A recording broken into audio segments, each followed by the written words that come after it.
Who the heck is Pep Talks? I'm not gay, but I fantasize about Marco Rubio. Pep Talks. Pep Talks. Pep Talks. Let's eradicate the Kung Flu. I'm literally coming. Pep Talks. Pep Talks. Who the heck is Pep Talk? They want our women. They want our children. Pep Talks. Sometimes no means yes. Grab them by the pep talk. Grab them by the Marco Rubio. Obama is a racist. Pep Talks. I'm literally coming. I'm Pep literally coming. Pep Talks. We found weapons of mass Pep talks. destruction. My fellow Americans, it has been confirmed today from Pep Talks that we are indeed all high on politics. Good afternoon, everybody. How is everyone? Welcome to High on Politics, Monday edition.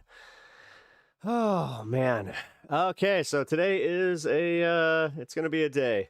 I'm sure that if you guys have already read the title, there's some stuff going on that I'm going to have to break down here. But also I have been kind of thinking about this. I should probably be I'm gonna be tight about this because I have been actually watching some information on this, and they're saying that anybody that is stuck in Puerto Vallarta or in any of the Mexican major cities that are under siege right now by the cartels, that they should stay in place.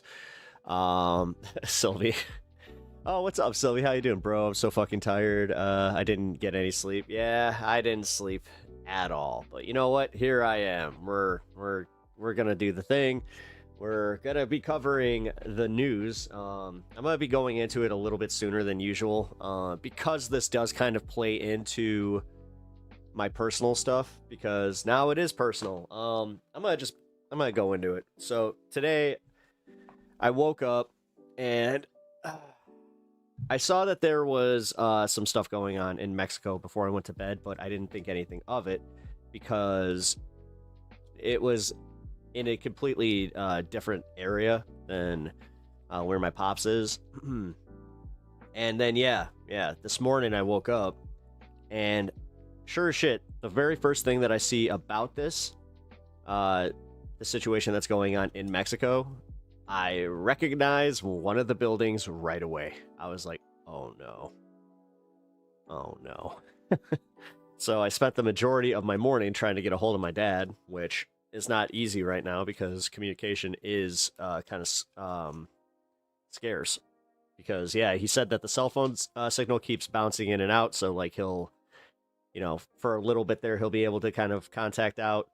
For the most part, though, he did say that the internet has not had many issues, so he's been able to send me updates. Yeah, it sucks, man. It sucks. It was one of those, he was already there vacationing, and now we're just waiting, so. But he has sent me some video, and he sent me some pictures of what's going on right now. Here, actually, you know what? I'll just bring these up, because it's crazy. It's fucking crazy. Wait, why is this not? Come on. There you go. There we go. All right. Hey, Pinkerbell, what's up? Welcome to the show. I'm just kind of giving everybody the breakdown on what's happening with my pops. And what is going on in Mexico. As I said, we're going to be going pretty deep into this, but real quick, what I'm going to do, I'm going to show you guys some pictures that he took of what is going on. I know so little of what happened. Yeah, so a cartel leader got taken out, and apparently there is mass retaliation. What they're doing is they're going to major, whether tourist areas, pretty much anywhere that has, a major area of commerce. They're going there, and they're setting cars ablaze, and apparently, I guess you don't think about this, but yeah, there's just, car batteries and stuff like that they're igniting, and they are, they're essentially blowing up. They are blowing up. And it's causing mass chaos. I'm gonna play some of the videos. Like, there's a viral video going on from a Costco down there, which I know exactly where that one's at. But here, this one was taken right outside of my dad's villa. This one is, I mean, this is fucking crazy. Yeah, see, this is what they're doing. They're setting cars on fire like that, and then the fires are spreading to some of the buildings. So, yeah, this shit's crazy, man. So I'm just gonna be real. I am kind of freaking out a little bit. I'm not gonna breathe until he's on on U.S. soil. Like, I'm really kind of fucked up by this. So, today is definitely gonna be a little bit of a heavier day for me. I'm gonna try and keep it as light as possible. My dad is actually, you know what? This is where I am gonna, like, still have a good show, because my dad is, he's taking it in stride. He's a pretty silly dude. He was out there apparently helping the fire brigade, and he's very proud of himself. He was just like, you know what I want to do? I want to become a firefighter when I grow up. I was just like, oh, you're hilarious. And then he was just telling me, he's like, oh, no. Like, I went out there and I did my service. I was just like, what? And he sent pics to proof. I was just like, wow, look at you. Holy shit. And then I just kind of asked him, I'm like, hey, man, like, what do you care about any of this? Like, do you care if I talk about this? And he kind of, at the time, was just like, no. If anybody, like, knows this, then maybe I can get out. But my sister actually told me, she's like, there's an opposite side of that we have to take into consideration. So I will not be showing the pic of my my dad. But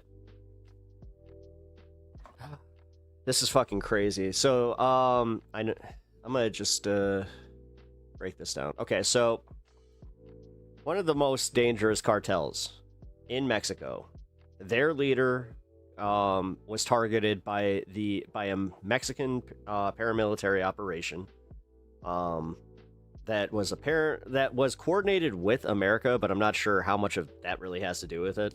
And yeah, apparently the guy did not make it. He was getting flown into Mexico City, where he perished. And yeah, it's kind of effing crazy that now we are seeing this chaos. So Kansas Owens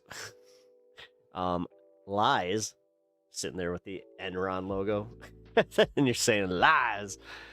What's lies? The hell are you even talking about? I don't even have Trump in my title today. So what the fuck are you? What are you on? But yeah, I'm kind of freaking out a little bit. I can tell you right now, my family is freaking out more than my dad is. So we're hoping that the airports will be open tomorrow. Right now, it's looking like they should be, because according to him, everything kind of did calm down a little bit. I guess the federales have come out to the streets and cleared up some of the burnt cars and are trying to reinstitute some order, but gotta say, man, it doesn't make me feel any better. So, war, yeah. Well, that's, you know what? God, I thought that it's, what is it, Monday now? I thought by Saturday it was going to happen. Like, what's going on? And this was coming from, like, the bigger sources, where they were just like, well, if we had to actually guess about this, then we would guesstimate that he was going to do something this weekend. Oh, polymarket odds. Hold on. My sister just sent me something. Okay, my sister is not doing well with this. I don't think it's because the reality, really, it's just, this is so fucked up. Like, this is so fucked up. Immediately, I was just like, how? How is this how? Like, what? How? especially with the fucking past year that I've had. And then I had to actually, like, I kind of had to tell my dad that, you know, the reason that we're worried, and I was just kind of like, you are aware that we already, you know, lost a parent, so we're kind of freaking out about this. Insider sources say tomorrow is when they've planned the first strike. Oh, Jesus. Okay. More geopolitical destabilization.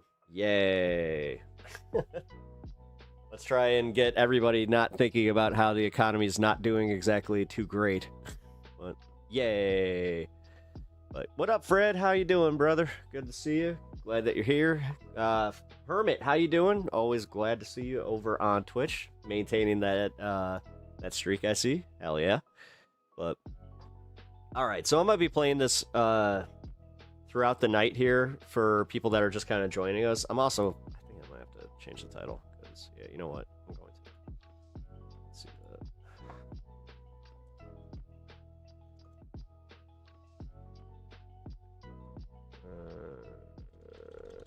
U.S. citizens trapped. Trump complaint. TARIFF. TANTRUM. There we go. Gotta add some Trump in there, you know? Get people to get a little clickbait. Whoa, you got me. You got me all mad about the Trump stuff. Wow. Anyway, Blizzard Monday. Let's see what's happening today on Pep Talk. So, my dad is stuck in Mexico because of the cartel power clash, revenge and chaos. What's happening with the world? Yup. Yup. That's exact. God damn it. It is insane. What's up, Kyle? How's it going, man? I'm kind of having a time here. I can't believe that I am having the day that I am. I can't believe that my family is in the predicament that we are. This is crazy, man. This is fucking crazy. And on top of it all, I did take my wife to a medical appointment today, and the good news still continues. So there was actually, you know, there was something to celebrate, but it's just my brain's all over the place. I'm pretty trash, but it's good to see you. Hell yeah, man. Well, I'm sorry to hear you kind of going through it, man. Well, maybe I can make you feel a little bit better, bring some, you know, little cheer to you, or add a pep to your step. Hey. Chaos with cartels in Mexico, prep for war with Iran. But have you considered the Dow's at 50K? Yes. The Dow's at 50,000. Yeah, see, I can't even enjoy the fact that, like, the U.S. won the gold medal because, yeah, watched it happen, but it's not like I could be very happy about it. Dude, seriously, it was like, I got to enjoy that for maybe 10 minutes before, you know, the Trump administration had to fucking make it about them. Like, fucking A. What is up with that? You know, that's one thing I'm going to say. Could you imagine if a Democratic politician, like, decided to go and celebrate, like, you know, the NBA final, or like, fuck it, we'll keep it exactly, like, do the exact same one, a gold medal ceremony and like a gold medal celebration in a locker room? Like, really? All right. I mean, we already see how people freaked out about Obama at the freaking NBA All-Star game, so you would think. But here, you know what? I want to bring this up. There we go. All right, so this is a video my dad sent me just a few hours ago. It was live. I'm gonna have to yeah, I'm gonna replay it one more time. So this is kind of fucked up. After he sent me this video, he ran down there and helped put the fucking fire out.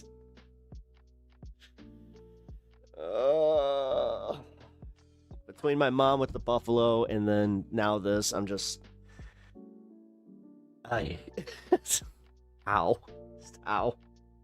Well, Why would they care? It's their special little birthday boy doing it. I know. I still can't understand. Like, I tried to bring that up to a few people about like just how absurd that is and how you got like anybody should be pissed off about that, but no, it's got to be political fucking, team sport. And then they have to wonder just like, oh, how come, the left isn't so happy about this? And did you see that they're trying to appropriate Alyssa Liu's gold medal when they were fucking dogging on her for her hair and her appearance the entire time and all just.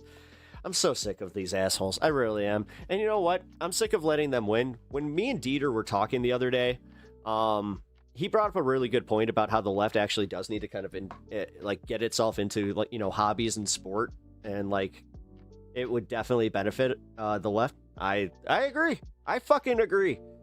This idea that like we can let them appropriate all that, and then going back to the flag too, where I'm just like, how did we let that one happen? Like, you do understand that it's as easy as just we start flying that flag and just being like, yeah, we live here too. But, we're also not idiot nationalists where we care so much. Like, I'll be completely real. I would be this way anywhere I lived. And this is why when I traveled to Europe, I thought it was pretty awesome how these, like, they don't have a lot of flag worshiping there. And I think that that's kind of healthy. Gotta say, life is whiplash and my mental fortitude is underprepared for the barrage. Yeah. Yeah. They act surprised Pikachu face when the left is anti-war. Where the fuck have they been for all of history? The left is afraid to talk politics because every time we talk politics, a person on the right complains, but then they'll talk politics. That's kind of, yeah, that's, and they'll say it's common sense, not politics. Yeah. But why do they win?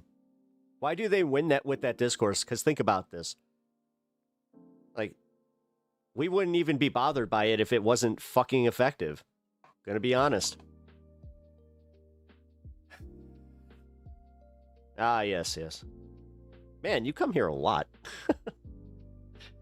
I'm starting to recognize the hate watchers, and I'm just kind of like, wow. That's a lot of commitment to hate. Like, I gotta say. Anyway, Oh, I just realized that Horizontal did not see the footage that my dad took of his villa on fire. Dude. Obviously, they've had to move from that location too, so man, I can't believe we're doing this. Like, I can't believe it. I can't believe that I have to fucking sit here and wait with bated breath until tomorrow of just, let's hope that, guys, all I'm gonna say is just, positive vibes for, the Papa Pep, because, man, it annoys me that he's doing just fine with it, but again, me and my sister are freaking the fuck out right now. Which I think I have every right to, but is everyone safe? No, everyone's not fucking safe right now, and it's insane what's happening. Because what is it, Guadalajara?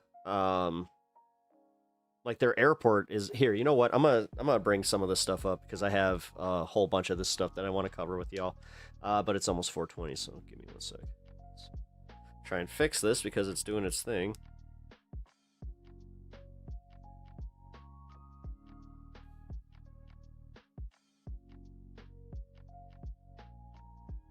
Imperious Hungaroo,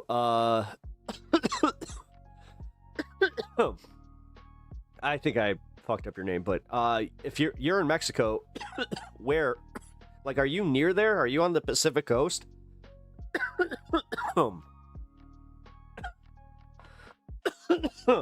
Because, yeah, man, like I said, the fact that this is what we're getting right now, and this is what he's sending me, I'm just kind of like, oh, God. Like, I still can't believe like, this is the picture that really gets me here.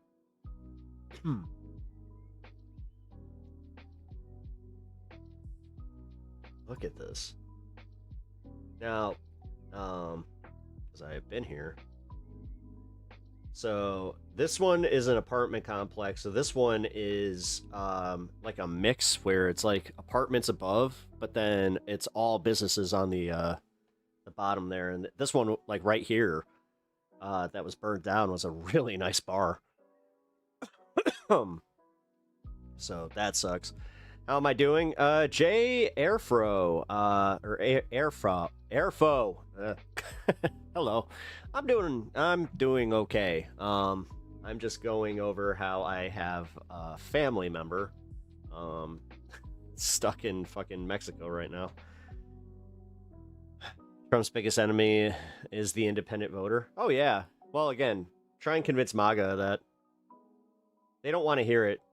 And they don't want to hear it because they know that we're right. Like, this is the one thing that really, like, I enjoy is when they bury their heads in the sand. We're just going to reap the benefits of that.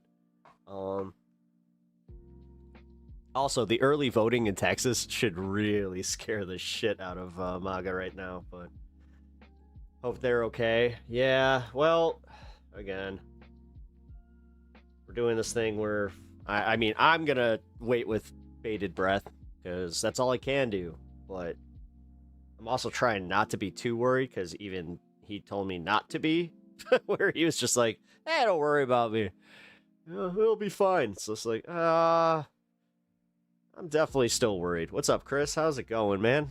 Welcome back to the show.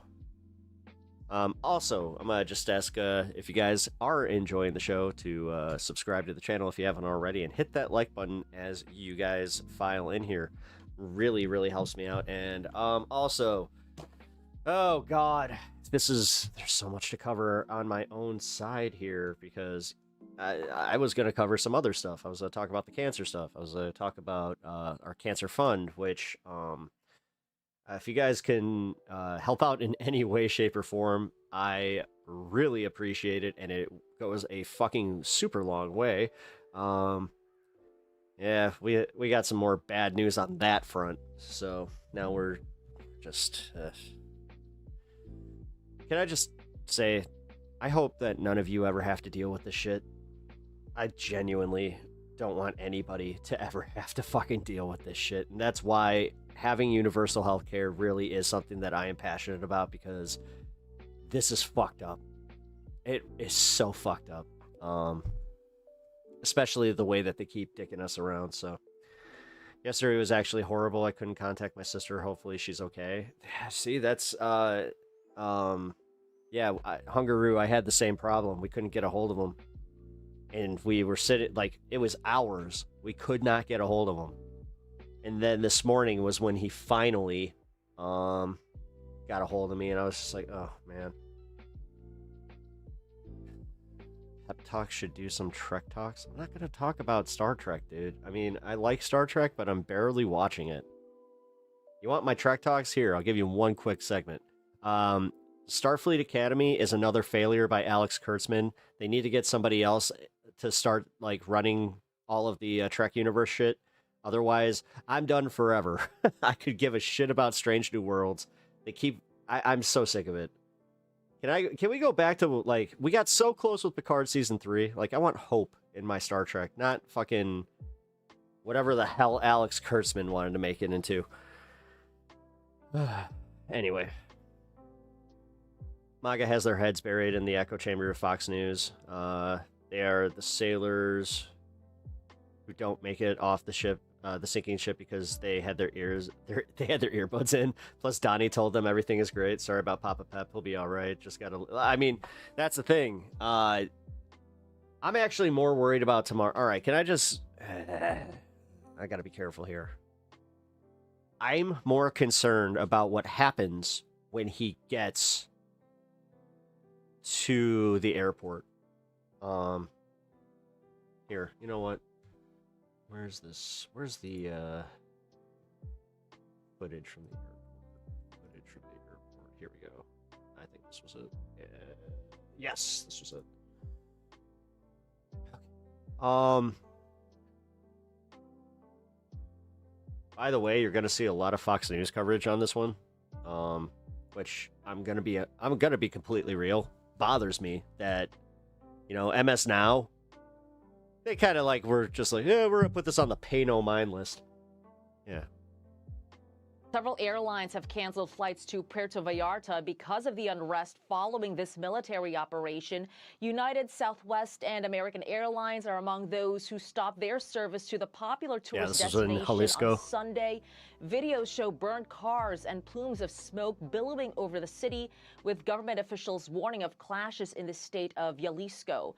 The U.S. Embassy in Mexico now issuing this shelter-in-place warning for other states besides Jalisco as well. The Mexican Hungaroo, Army do you says have it conducted operation. do you have a recommendation that isn't Telemundo? That, because I don't know, man. I had an issue where I was covering some Mexican news, and it was provided by Telemundo. They don't play with their stuff. Like, they don't want anybody having access. So In Tapalpa, beyond Jalisco, targeting Nemesio Ruben Osguera Cervantes, also known as El Mencho, the head of the Jalisco New Generation cartel. They say Osguera Cervantes died while on an airlift to Mexico City. The State Department once had a $50 million award for his arrest. One of the main producers of fentanyl that traffics onto U.S. streets. It's also by far the most militarized cartel. You'll often see pictures of these guys dressed up like they think they're special forces units. So this is a welcome change, because we've seen the Mexican government, along with our help, going after a lot of the Sinaloa cartel recently. Part of the problem with this one is the fact that I don't speak fluent Spanish. White House Press Secretary. Wait a minute. Okay, I was just thinking about this. I'm like, oh yeah, the Mexican source. Duh. I might have a problem with that. Well, I mean, it looks like they're doing business as usual over on the news station. So the U.S. had a support. I mean, they were just doing like a fucking talk show segment. Role. She said on X, the U.S. provided intelligence support to the Mexican government. The heavy metal Tin Man. Yes. Well, I mean, I'm not sure if it hears. I mean, it's helping. Okay. I'll say this much: my wife's oncologist prescribed her.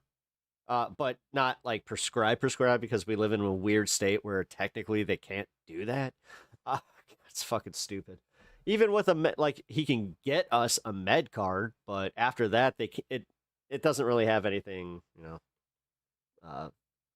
more to that. But trust me, heavy metal Tin Man, my wife is very okay on that one. She is she loves smoking. In order to assist with an operation in Tapalpa, Jalisco, Mexico, in which Nemesio El Mencho Osguera Cervantes, an infamous drug lord and leader within the Jalisco New Generation cartel, was eliminated. President Trump had been pressuring Mexico to crack I appreciate that, down on drug cartels. Mexico. Yeah. Mexico? I don't know which one I just hit play on. Okay, we'll just go into this. Because, yeah, if you guys don't know what's happening in Mexico, and you missed that, the Mexican army kills El Mencho, leader of the Jalisco cartel. Mexican drug lord Nemesio Aziguera, whatever. As I said, no habla. Known as El Mencho, was killed in a military raid in Jalisco. After being seriously injured in a shootout, dying in an air transfer to Mexico City following Osguera's death. Violent protests and roadblocks and burning vehicles occurred in Jalisco and other states. Now, I still can't get a clear idea of who's if the killing of one of Mexico's most powerful drug lords was a show of strength and purpose by the government, so the response has been a show of force by the cartels. Across the country, roads have been blocked, cars and buses torched, banks and shops set on fire by powerful criminal gangs intent on demonstrating their reach and deterring further action against them. Look, now we're scared. We only go out when it's necessary. It's good that they're finishing with all these organizations. But there's fear because of what's happening. You don't know how to react or what to do. One of the cities targeted, Puerto Vallarta on the you see that smoke plume? Pacific coast, a hub for U.S. and domestic tourism, shrouded in thick smoke. This is fucking wild, dude. from numerous This is fucking wild. fires. I can't get over this. Puerto Vallarta is in Jalisco state, home What are the fucking odds? to the drug boss known as El Mencho. Much of the violence has happened here, in cities like Guadalajara, but it's spread far beyond, to neighboring Guanajuato state, to Acapulco, the state of Oaxaca, Yo, what's up, Distracting? Good to see you, man. to the tip of the Yucatan Peninsula and the resort city of Cancun. The epicenter, though, was Tapalpa, and an army operation Guero is the bathroom-o. there on Sunday morning. Donde está el baño? I know that one. Mexico's government said it was aided by U.S. intelligence in moving against El Mencho, or Nemesio Oseguera Cervantes, longtime head of the Jalisco New Generation cartel, subject of a $15 million reward from the U.S. government, responsible for trafficking cocaine, fentanyl, and other substances across the border. Yeah, similar things happened in Sinaloa. Yeah. No, I remember the El Chapo stuff. Authorities say he was injured in the raid and died en route to Mexico City. The Jalisco state governor urging people to stay home. Our main objective from early today has been to assure the safety of the people. Therefore, from this security meeting, which is in permanent session, we have activated the Code Red, which remains in effect.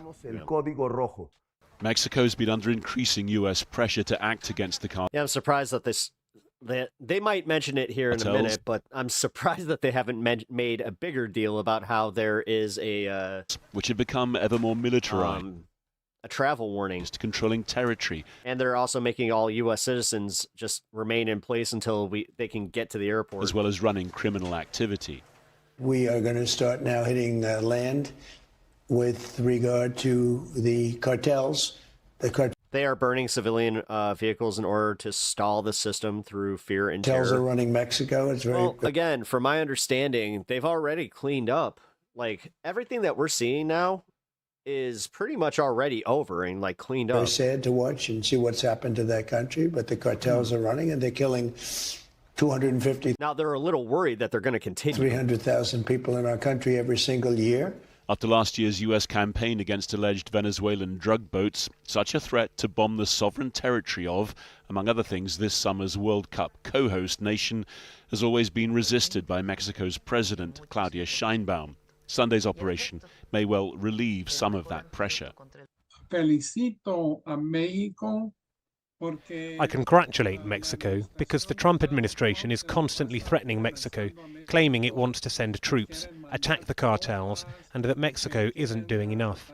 This sends a powerful message to the Trump administration that Mexico is fighting, and fighting hard and effectively. President Sheinbaum said her government was coordinating with state administrations and that in most of the country there was complete normality. First to your wife, brother. My wife has cancer as well. Danielle, my heart's with you. And you know. But Guadalajara's airport, just one place where normality was not prevailing. Passengers scrambling to upper levels, worried about fires spreading below. The city's streets all but empty as people heeded instructions to shelter in place, as they did into the night in Leon, the capital. I'll say this much though, I don't know much about your partner situation, but or your wife's brother, sorry, your wife's brother, but of Guanajuato. I have faith in the not in the American healthcare system, but I do have faith in the medicine itself. State. After a day of frightening disorder and violence, Mexicans left wondering what comes next. Well, joining us now is Dr. Annette Idler, who's head of the Global Security Program at the University of Oxford. Thanks very much for joining us.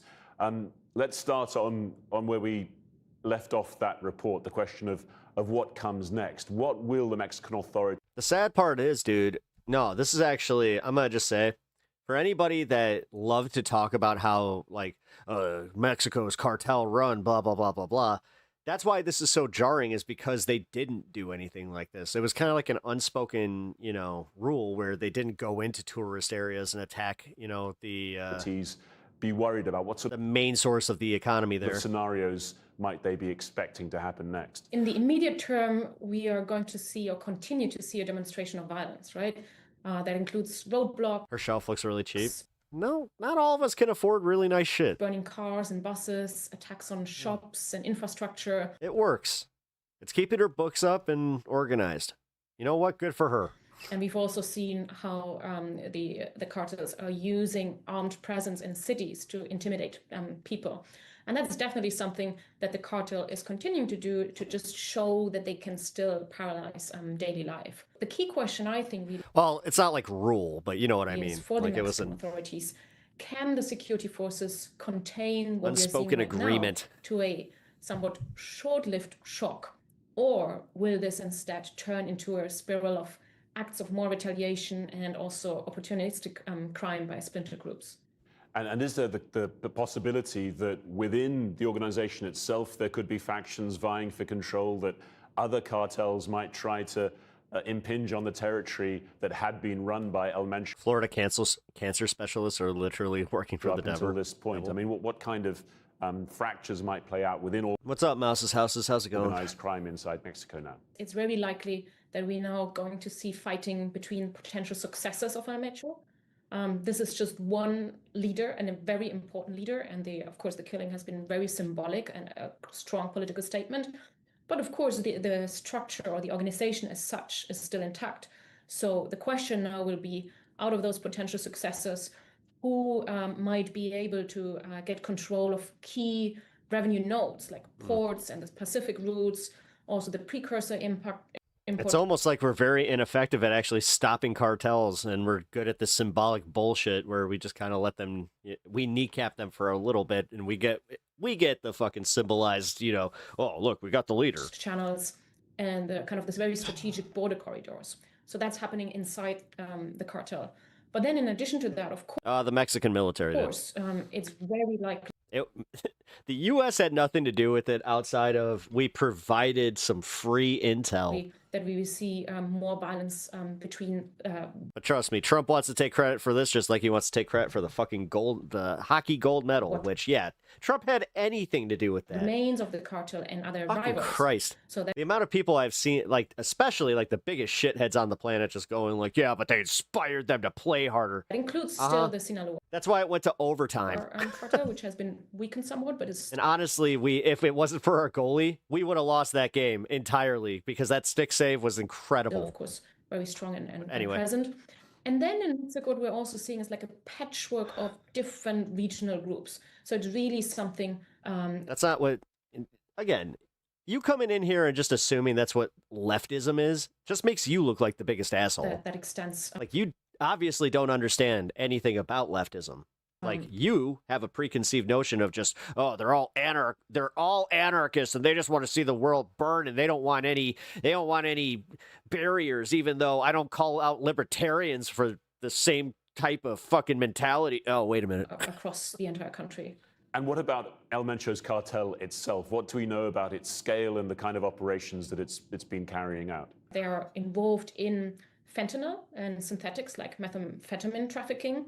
And here a key point is that this is a supply chain that starts in China, actually, where the chemical precursors come from. Really? YouTube stopped you from that? And they are then used in Mexico to produce fentanyl, which is then trafficked across the border into the United States, where it has resulted in more than 48,000 overdose deaths in 2024 alone. YouTube doesn't like my comments on how the USA is responsible for certain power. The censorship is wild. You know what?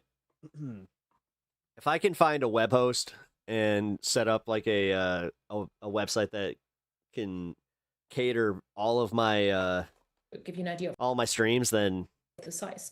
Yeah, and I'm gonna start looking into that because it is getting wild. 96% of the fentanyl seizures are at the U.S.-Mexico border. They're also involved in cocaine trafficking from South America, mainly Colombia, where it's being produced.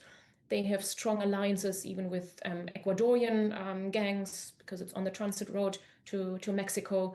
What do you think is AI? So it is really a global... I mean, if you think of it, this is the bitch of it. If you think any of this fires or any of this is fake, I have proof that it's real. Really operating cartel. Fortunately, I know someone on the ground there. It's involved in other forms of organized crime like extortion, human smuggling. Oh, actually, you want to know why anybody would take fentanyl? It's because of our medical system. Did you know that we're one of the most overprescribed on painkillers? So what ends up happening is somebody, anybody, could have something happen to them, right? And God forbid you start going down that little path where you're just like, oh no, well, I can't stop taking this. This makes me feel really good. And then they take you off that, you lose your prescription, so you start going down different avenues, and then this is where you usually end up. Money laundering, you name it. It has very little to do with Mexicans. It really does. Like, honestly, this is where they are definitely, it's a system that feeds itself, and they just leverage corruption and local coercion to do that. And what does this tell us about the imagine shitting on a cancer fund? Potential direction of travel for the relationship between the Mexican state and these cartels? I mean, now I have to actually do the thing where I have to explain. Yes, 96 days isn't how long the cancer fund is going. It's going to be going for as long as the United States is need concerned. the help. They've been far too accommodating. Others might say they've been pragmatic in It's gonna trying be a to while. deal with these extremely powerful actors within their own territory. I mean, how would American you healthcare define the relationship up until this point, and is this a potential departure point in that? We're overprescribed because we are a capitalized commodity, so the people who don't need it often get it because the people who need it can't afford it, so they feed off each other. It's always money. Yep. So historically, I mean, we've seen in Mexico there have been different approaches by different governments, and some of them were really trying to directly. No, I'm not saying that like the actual the production or movement of fentanyl is on them, but the whole cause of people wanting it is fight organized crime. And if you ignore that, you're the fucking jackass. I'm sorry, man. I can't stand people that they not only fight for billionaires, but they also fight for the status quo, of the system that fails them endlessly. Shut the fuck up. Start actually getting behind some ideas that help you and your fellow man, and maybe I wouldn't think you're such an ass clown. As we've seen now, kind of the... But seriously, here you are just fighting, even for that, where you're just like, oh, you know what?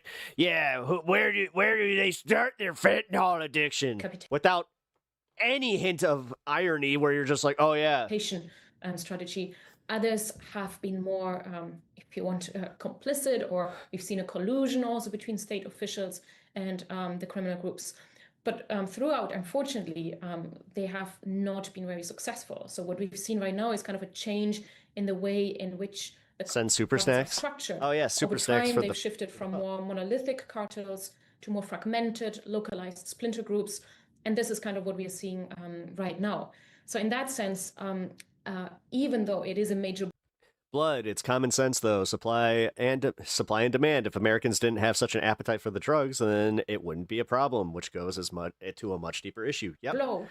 But I don't see this guy being outraged that the Sackler family just, got away with a little, tap on the wrist for the Oxy thing. It does not, unfortunately, really change the underlying structure of the cartels. And that's not really what President Trump has been talking about. He's been talking about the potential for U.S. direct action. That's a lot of purple. Bombing cartel headquarters inside Mexican territory. What do we see in terms of that pressure, of those tactics from the U.S.? Will they be satisfied by what we've just seen on Sunday inside Mexico? All right. So, Fox News alert, Americans in Mexico have been given the shelter-in-place order as the country descends into... As I said, leave it to fucking Fox News to have the news on this one. Violence following... This pains me. The killing of the notorious cartel boss El Mencho by Mexican forces. The White House confirming that the U.S. provided key intelligence to this operation. Former acting DEA Administrator Derek Moss is warning Americans in the region are at great risk, and he joins us now. Derek, it's good to see you, my friend. Explain to the audience who aren't familiar with him who El Mencho is. So, LJ, thanks for having me. It's a great day. You smell a protest coming? For Americans. Where? Yesterday, the hockey goal, the end of El Mencho, the leader of the Jalisco New Generation Cartel, the most wanted. They have absolutely nothing to do with it. This is why I look at these assholes, these patriotic assholes, as being the lamest motherfuckers. Man in the West. We got the hockey gold that gave us the gold medal. Da, da, da, da. Hemisphere is now American flag, USA, USA, yeah. Dead. And that's because we have strong leadership assholes in our country, and the Mexican government has stepped up their game. El Mencho's been flooding the country with deadly drugs for many years. If you look behind me, you'll see all the dead Americans, the dead children over my shoulder, and they're working with the Chinese criminal networks. He's a huge national security threat. Again, you know who you don't see on there? The doctor is responsible for all that too. And I'm very pleased like with I the said, efforts both in America and in especially if it's, you know, the whole, oh, my child died of fentanyl. Mexico, right? So you have cartel operatives all over America that were led into this country with the wide open border. And they've been here trying to, you know, get our kids and our young Americans these dangerous drugs. So I'm very, very pleased with the efforts, LJ. So the president's action has caused a massive revenue shift for the cartels. They have 3 operations. It is people crossing the border and they pay a fee. How? All it did is just disrupt who runs it. It didn't actually kneecap it at all. To the cart. What are you fucking talking about? It's not like they took all the money. It's not like they took out a whole network of people. They got one fucking guy. Do you understand what that did the last time we did this with El Chapo? Or do I just have to constantly be like, yeah, this already happened and you guys probably don't know much about it because, you know, America. The drugs crossing the border, that's more money. And then you got to go make dinner. All right, Pinkerbell, I'll catch you in a little bit. Human trafficking. The White House shut that down. Now, there are still some Americans that are traveling to Mexico. Is that safe, Derek? Well, let me just go back to one thing to make it clear. President Trump, before he got elected, said placing the safety and security of Americans would be the top priority. And he's a man of yeah, this guy definitely doesn't care. Action. So this guy doesn't give a shit in the slightest. To answer your question about the Americans, no, it's very dangerous in Mexico. It's been dangerous there for many years. Right now, this is a wake-up call for the world about the treachery of the Mexican cartels. That's why President Bro, I don't care if you're joking. You say shit like that on my channel, you're dangerous and close to getting banned. Trump declared them as terrorists. Would the Americans want to go visit? What the fuck is wrong with people, dude? I might have to turn chat off. The middle of Al-Qaeda like, seriously? Central, right? People don't know how to act. Right now, what we're witnessing Bro, is, really? especially on social media, it highlights the level of control and power. Fucking one step away from Fed posting. Power the cartels have in Mexico. They're blowing up buses. They're shutting down roads. There's blockades in up to 20 states. They're burning buildings, right? So, yeah, it's very dangerous in there. LJ, I feel confident, though, with our State Department professionalism, with the warnings, the communication is going out all over the social media. I think that they're going to be fine. It's just isolated, it appears. I've gotten some reporting that it's kind of like leveled off a little bit. I hope that's true. But, you know, again, you previous joke shan't happen again. Thank you. Can't go into the middle of an area. Peace out, Todd. Where terrorists are. It's not safe in certain areas. So, you know, there's gunfire, there's panic in the streets. They were running on to the airport tarmac yesterday. So let's hope. Nobody ran out onto the fucking tarmac, numbnuts. They ran up. Up. The fires were on the fucking terminal, so everybody was running up, not out onto the This is why, again, guys, like the basic information about the fucking the news that's happening right now, this is what they're giving you. That is just blatantly wrong. And then I have to hear about how, oh, CNN is fake news. That's fucking fake news right there. And let's pray that he's literally lying about that. Nobody went out onto the fucking tarmac. Now, is this a small little thing where it's like, were they running all across the airport to get away from some danger? Yes. But you didn't have to fucking upsell it, you douche.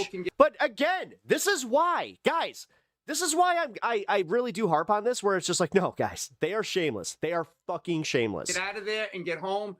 And so, you know, it's just very dangerous. But let's not downplay the Americans that are in danger today, because we had millions of unknown people coming into this country, ghost criminals all over this place. The fuck are you even talking about? Again, this is in Mexico. We were just talking about the people trapped in Mexico. You can't even keep it to the one subject. You got to make it about your thing, where it's just like, oh, did you know that there's a bunch of dangerous criminal Mexicans coming across the border? They were bringing the fentanyls, then they were giving it to the children's. So we have a big issue. We got to continue to fight hard. There's a lot. Meanwhile, 90% of MAGA. Yeah. A lot of heat going on when it comes to these narco terrorists. So any Fox is 100% fear porn. Oh yeah. region that is a central location. Yeah, but anybody who says that oh, this guy only watches a bunch of lefty liberal news and he doesn't, oh my God, he's an echo chamber. For these terrorists, Americans should be on high alert. We're not trying to make people fearful, but this is exactly what's happened there. They should take your warning, heed that warning. Thanks, Derek. I got to run, brother. LJ, one last thing. He wanted to let this guy go because I think that he don't like him. Just watch the videos on social media and you'll see how dangerous That's exactly it is. right. Thanks, Derek. I'm Steve Ducey. I'm Steve Ducey. I'm a douchebag. Violence has erupted across Mexico following the killing of the country's most wanted drug leader, known as El Mencho, in a military operation on... Just knowing that big smoke plume is from the fucking same place that my pops. Sunday. That's fucking crazy to see. What the fuck? Billowing into the sky there in this resort town on Mexico's Pacific coast. A witness says fires are ongoing. Ghost criminals. It's just racism. Yeah, he smell like burning rubber. Officials say suspected members of organized crime groups unleashed the wave of violence after the death of El Mencho. He was a former police officer who was one of the world's most wanted traffickers. He led the powerful Jalisco New Generation Cartel, or the CJNG. CNN's Valeria Leon has more details for us.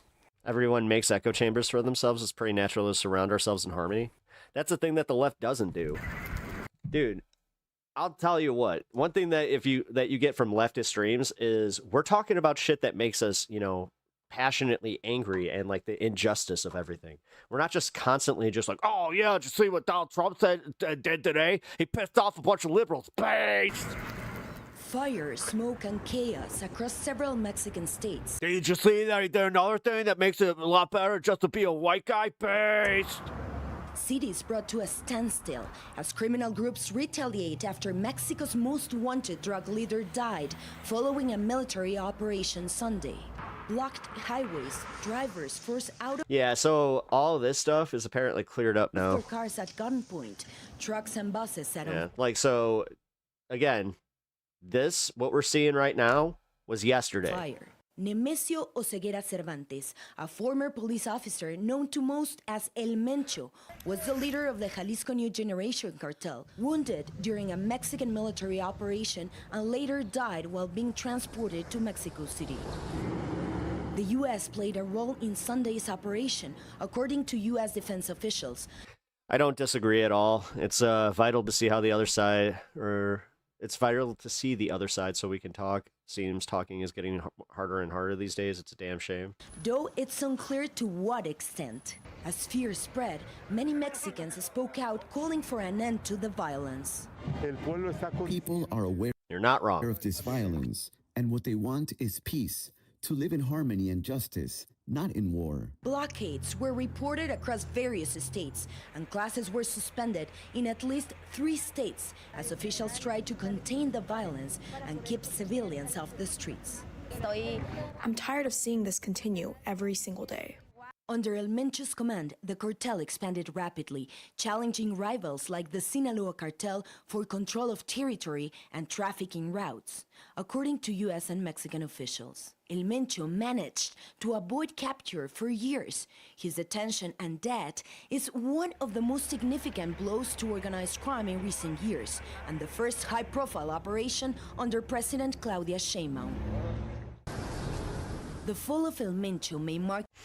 I had to make a lot of people mad. Oh, what about Trump? It's like, not an American operation. Oh, Trump. But if Trump wasn't in office, this wouldn't be a thing. A major security milestone. And the gold medal would have been won, and just, yeah, everything great is happening because of him.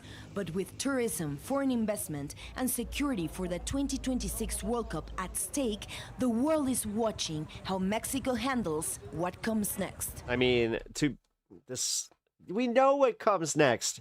What happens in a power vacuum? Valeria Leon. That's why I'm freaking the fuck out. CNN, Mexico City. Well, the violence across Mexico has left some American tourists who've been asked to remain indoors stranded. Travis Dejanay from Los Angeles is stuck in Puerto Vallarta and joins us now. Travis, thank you so much for being with us. We are so sorry that you and, of course, the locals are going through all of this. What is it like where you are right now? Can you just describe the atmosphere and what you've been seeing so far? I'll show you some pictures again. Sure. Thank you, Ben. At the very moment, it's about 11:10 p.m. It's eerily quiet outside. And I say that listening from my windows, not from the streets, because we have been locked down for the duration of the day. It's been a day filled with anxiety. It started very fast and very loud. Nowhere is open, by the way. There was a bit Not of sure an if he's information bringing that up, but my pops was just saying, like, there is nothing vacuum for like open. the first May I ask, are you USA based? Yeah. few hours. There was a lot of anecdotal and Yeah, but I have family that's stuck there right now, like in this. media Like they were literally like where one of those giant smoke plumes was where reporting, they so to were. speak, So filling in some of those gaps for people. But we really were counting on each other to report to each other what were you seeing on the street. We shared a lot of videos, a lot of photo, and it was pretty terrifying. There were some sites that I personally saw just outside my Airbnb unit that I would have never have imagined. It really did look and feel like a war zone. And I think that feeling of anxiety, that feeling of what does happen next or what could damn, I hope they're happen safe. next He's is driving. He is. What a lot It's just of people are with the airport shut down, we're fucking pins and needles right now. And after seeing what happened in Jalisco, it's like, well, fuck. feeling right now. And the Guadalajara airport. At the very moment, though, the streets, from what I can tell and from what I'm reading on social media, are quite quiet. So I think we're all in a little bit of a holding pattern to see what does or what could happen next. And to see a shelter-in-place warning in what should be a vibrant touristy area, what was your first reaction when things started happening?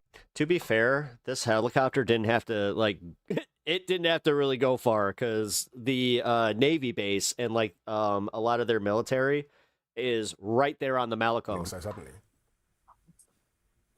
Unprecedented, I think, is the word that a lot of people would use. I've been coming to Puerto Vallarta for years, and it's a city in a country that I love immensely. It's a beautiful city filled with warm, generous people.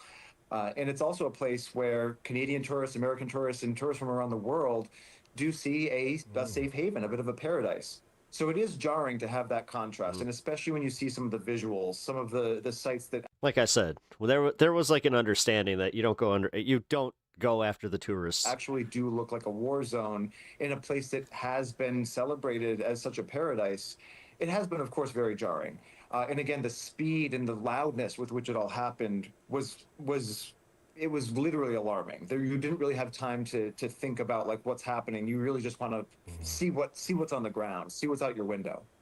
Well, these pictures we're seeing while you're speaking are very, very scary. So sorry you're going through that. Are people actually following the shelter-in-place warnings, or have you seen some movement and activity regardless of that? No, he's definitely seen some activity. Can already tell you that a lot of people are not listening. There has been some movement. I've been going out on the balcony of my unit just to see what's going on, mostly during the day. And around 4 or 5 in the afternoon, you did start to see more and more people start to venture out. And I myself, I actually got in the elevator of my building, and there was another pair of tourists in the elevator, and we all were kind of deciding, like, or thinking about, do we want to go out? Do we want to try to see what's open? Especially with lack of food and in some cases lack of drinkable water. So, like, I know that in the resorts, they locked them down, and in some of the resorts, they're already out of food. People are really starting to wonder and ask, when will it be safe for me to go out and explore? When will it be safe for me to maybe go to a store? Will the stores be open? Is it safe for employees to get? Peach Creek, I can tell you right now, this isn't common in Puerto Vallarta. I think those are all questions we're dealing with. My pops has been going there for the better part of 20-something years, and this has never happened. Generally, though, I am seeing a great deal of respect for. We would get like an orange alert where they were just saying like, "Hey, there's warnings about cartel violence. Keep an eye out." Blah blah blah. But none of it. The lockdown, like, shelter in place. Nothing ever came of measure. it. And I think that's evidenced This is- by what this we're is reading on crazy. social media right now. People saying the streets sound so quiet, the city sounds so quiet. These pictures are insane. My Yeah. goodness. This is.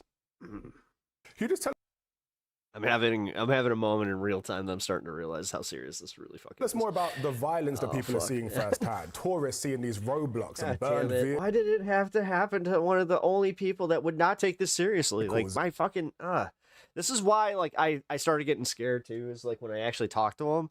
He sounded afraid the first time, but then all of a sudden he's just like, what you gotta do? A heavy military presence suddenly. It's mad. Absolutely. I mean, I woke up to what I thought was a building demolition happening next door. And when I looked outside, I hadn't yet seen, there were some cars diagonally parked in some of the major intersections around my unit. And within maybe 90 minutes to 2 hours, each of those was lit on fire. And I actually did see I saw and Lance heard and smelled McKinney. Never forget to smile. You always have to have times to smile. a group of I'm all for positivity, so I can't hate criminals that. set a car on fire. What's up, and Diego? run. How's it going, man? So the city does smell like burnt rubber at the moment. I went up to the roof of my building, and there was a thin My dad was just like, "Yeah, you see that much smoke, and you're hoping for brisket." layer of Fucking. of He ash doesn't know and when to some turn it embers off. around. And you just seen multiple plumes of smoke in the sky, It's like, in the dude. horizon throughout the day. And that was one of the other eerie parts, seeing that you could visually spot the spread in the number of violent cases going on at any one time. And you definitely still feel and smell that hanging in the air. So it is quite jarring.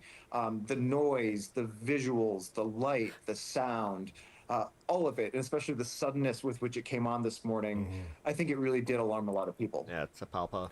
Yeah, no, And this I guess is the big question is, when are you expecting that this situation is by tomorrow going to change? When are you hoping that the situation is going to change? Because this is quite a YouTube is work, you big dummy. wild They don't see it that way. current timeline that you're going through.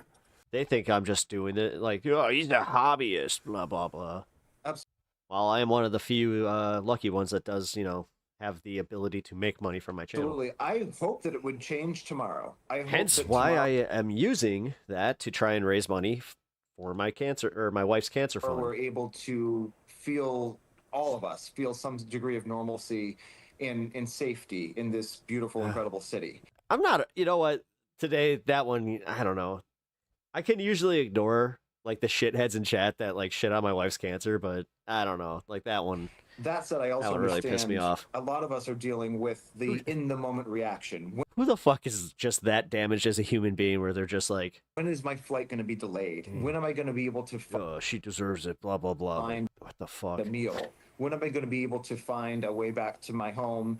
And if I can't find those answers, what are the other answers? What can I do in the meantime? Yeah. Yes, we need help because we have a lot of fucking medical bills, so. So I think we're all trying to deal with this with a certain degree of patience and I don't know what to tell you there, bud. understanding things that are beyond the individual's control. Get a job. I'm doing it right now, trying to make money to pay for my wife's cancer bills, so fuck you. But also, we're very hungry for information. We're very Just because you're a little bitch and you can't fucking get over the fact that, oh, yeah, you know what? I don't like hearing a contrarian opinion to mine. interested in Seriously, get fucked. any sort of official You big baby. information that can help us make some of these decisions. And that also has been difficult because there is an immense amount of counter information that's in circulation. Is the airport closed or not? Is the airport Could you imagine if they were trapped at the airport, this guy? Oh my god, he would be going fucking nuts. under control or not? Each of these Oh is shit. a node Thank you in for the $1.99. I appreciate that, man. network of decisions that we're all trying to make and all trying to have a certain amount of grace around while also maintaining safety in the moment. Get your bit. So it certainly is a lot going on. By the way, any donation gets matched with a treat for the dog. And I really hope that everybody in this city, everybody in this country is able to feel normalcy and is able to feel some degree of safety after this. definitely hope that for the tourists and the locals as well. But for now, Travis Desjardins, thank you so much. We really appreciate it. Stay safe. Oh, reported for bullying. Cool. Oh, that's the second one. Pinkerbell, I hope that you got on that one. Oh, thank you for the subscription. Is on Mike? Oh, man. We know how that one go. I'm sorry, you have to put up with these douchebag trolls that live in their mommy's basements. I mean, dude. And then, oh, you've been reported for bullying. Yeah, such a big tough guy has to go and hit the report button on a streamer that called him out on being a piece of shit while he was actually the one fucking bullying and harassing the streamer. Pinkerbell, did you get that one? Because, yeah, you got to him before I could screenshot, so... if you need to, just make sure you get that. Treat that doggy. Yes, the dog, yes. Just so you guys know, $2 super chats, get the dog a treat. And all proceeds go to the Cancer Fund, which, if you guys don't know, yeah, cancer is something that will completely ruin your life and finances. So, doesn't matter how good of a fucking job, savings, or any of that you have. So, I will just say, I hope that you never have to deal with that. Sincerely. Other news this morning, thousands of Americans in Mexico are being told to shelter in place after the leader of that country's most powerful drug cartel was killed over the weekend. Man, we've gotten like so many different angles of this shit too. His death led to an eruption of violence across several Mexican states, forcing airlines to cancel flights out of the region. Karen Hua is in Mexico City, and she has the story. Chaos hit the streets of Puerto. So if you want to donate to the stream where I get the majority cut, or well, I get the majority share, but if you don't want YouTube taking their bits, you can donate to the link in the description. But I will also say that donating to the stream through YouTube, it's Puerto Vallarta, the Mexican state of Jalisco, and beyond Sunday. the same amount. I'll just say that. As Mexico's most notorious drug cartel fiercely retaliated after soldiers killed their leader, Nemesio. You have free healthcare for cancer in Costa Rica? Oh my fucking God. Every time I hear that there's like cancer treatments in other countries that are like free. Ben Esquera Cervantes, widely known as El Mencho. Esquera Cervantes was wounded during an operation to capture him in Jalisco and died while being flown to Mexico City. The cartel he led has the highest cocaine, heroin, and methamphetamine trafficking capacity in Mexico. Right, but this is where, for some reason, all right-wing media is just, they're doing this early fucking touchdown dance. Meanwhile, they don't understand that they fucking threw a flag all the way back at the 50-yard line. According to the U.S. State Department, which had previously offered up to... Like, yeah, you got the guy, but that's it.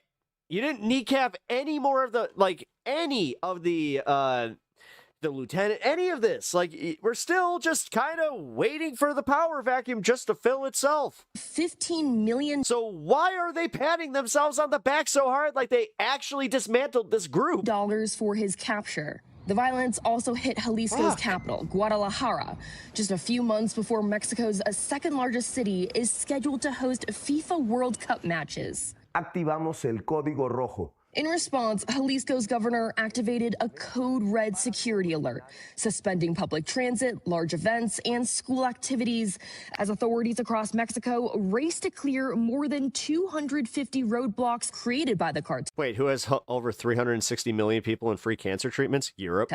We don't know if we're safe. We don't know if they're going to cancel the flight. Olga Medina saw smoke rising over Puerto Vallarta from the airport Sunday. She ultimately did make it home to Houston before airlines. God damn it.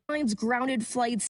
Fuck. Now I'm jealous. In and out of the resort. God damn it. Town. I feel safe now. Oh, good for you. But I'm still shaking. because Yeah, well, I mean, I can't believe this has happened to us. How the fuck is he just like? My dad is just like, whatever. Others were not. I can't understand how he's just stayed so cool So right fortunate. Adrian Moorfield and TJ Perry went to Puerto Vallarta to celebrate Perry's birthday. They were supposed to fly home to Dallas Sunday. Now they're stranded. You're kind of there indefinitely. There were no outgoing flights until Thursday. That does not take into consideration whether or not roads will even be open. That's one. Well, yeah, that's literally one day from when all this started. And the airport will be operating again. Oh wait, this coming Thursday. Oh no! Now it's worth noting. Oh no! Oh no! Oh no! Okay, so apparently, so my pops just gave me an update saying that they should be letting flights out tomorrow, but I'm not sure. I mean, this was just reported on 4 hours ago, so. The Trump administration has previously threatened to use the U.S. military to target. You do understand that it's still a sovereign nation and Trump had nothing to do with this.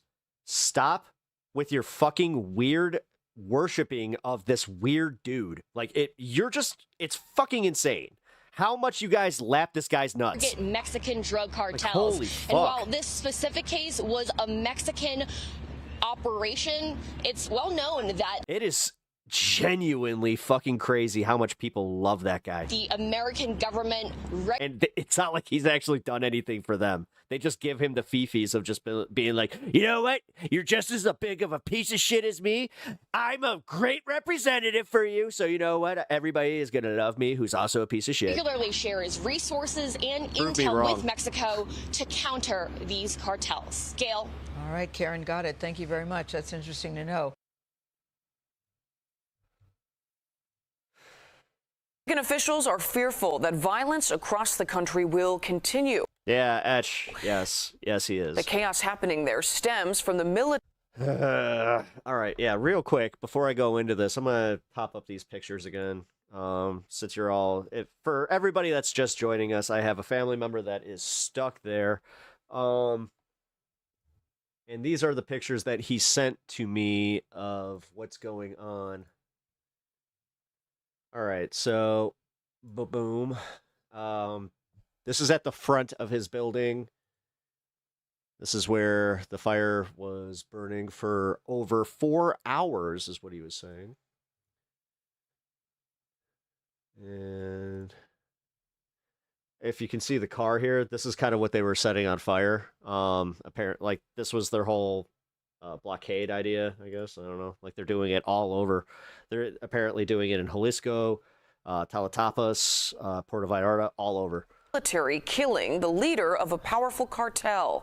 We have learned that 25 Mexican National Guardsmen were killed in 6 separate attacks. El Mencho was the most wanted cartel boss in Mexico, the Jalisco cartel, known for trafficking drugs and attacks on the government. He was killed in a shootout in his home state of Jalisco. Suspected cartel members have now set up roadblocks, and they've burned cars in response to his death. We noticed people kind of running away from the bus in a way they wouldn't from an accident. And kind of while we were registering, a man with a gun came around the other side of the bus. LD, thank you for the sub. Appreciate that. And kind of waved it at us and gave us kind of the hand signal to reverse. We tried to go back in the opposite direction, actually to go back to our Airbnb, and we ran into another car on fire. The U.S. State Department is warning American tourists there should shelter in place. So what that means is tourists from Chicago are now finding themselves trapped there in Mexico, unsure about flights and their ability to leave the country. Our Darius Johnson spent the morning at the airport learning how this is impacting travel. Good morning. The U.S. Embassy has now expanded its security Yeah, I was about to say 1.6 million what? alert, urging Americans in multiple Mexican states to shelter in place as security operations continue. That seems a little Right high. now, we know the National Guard and the Ministry of National Defense are both protecting the Puerto Vallarta International Airport while flights in and out remain canceled. The U.S. Embassy says government staff in Puerto Vallarta, Guadalajara, Cancun, Tijuana, and other cities will shelter in place throughout the day today. Hey, thank you for the $5 donation. I really appreciate that. Agent Y009. And is continuing to urge Americans to do the same. While no airports have closed, roadblocks have disrupted operations, with most flights canceled in both Guadalajara and Puerto Vallarta. We spoke to Chicagoans vacationing there who say they heard explosions and saw thick black smoke fill the sky. We've never been through anything like this. It's a tourist place, something that's supposed to be your breast stinks.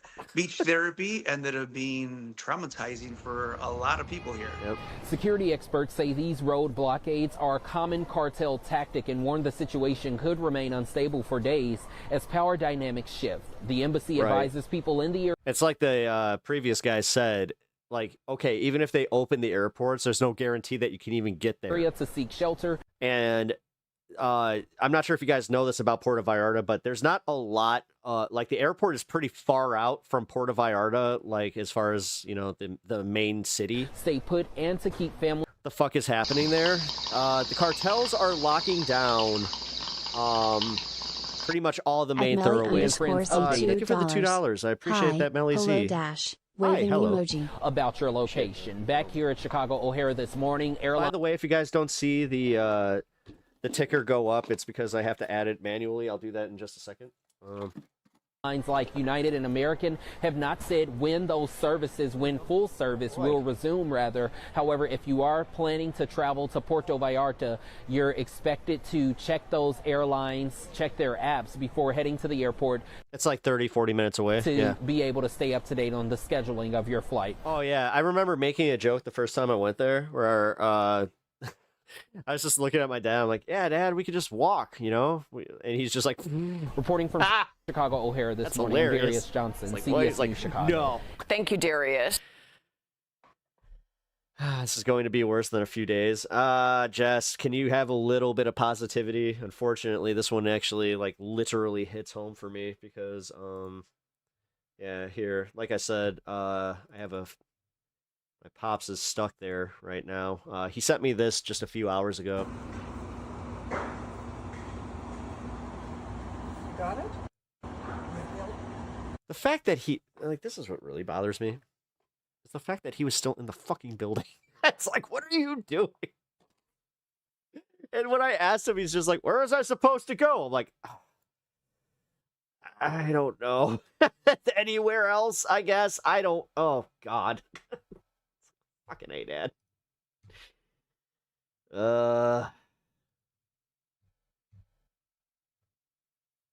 It was kind of funny, though, when I asked him about, like, talking about this and everything. He's just like, hey, you know what? Very worst case, you might be able to help me out. Get me out of there. It's just like, maybe somebody has a private plane or something that they can get me out on. I'm just like, yes, that's how that works. My dad is he's an unreal human being. I swear to God, you know, all these years, he still manages to surprise me. So high alert, but the president, Claudia Sheinbaum, says the country is at peace. Schools are closed in several states. Travel delays have left people stranded. And it's because a military operation that killed the leader of the Jalisco New Generation cartel. It's one of the country's most powerful criminal organizations. The Mesio Oseguera, also known as El No, there's absolutely no warning. That was the thing that my dad said really was fucked up, was how, like, he just woke up to this chaos and he didn't know, like, what caused it. He just knew that they were lighting fires. Mancho was wounded in fighting with... And then, through word of mouth and, you know, obviously social media, then he finally kind of realized, like, oh, shit. Soldiers in Jalisco... Here, I gotta find here. Because there's a Costco that got hit, and I'll tell you right now. State. He died on Sunday while he was being flown to Mexico City. Members of the cartel have responded with violence across the country. Declan just lost me a subscriber. What the hell is Declan? Blocking roads and setting fire to vehicles. Mexico says Sunday's operation was carried out with its own military intelligence, and that was backed up by what it called complementary information from the U.S. El Mancho had a U.S. bounty on his head worth $15 million. Oh.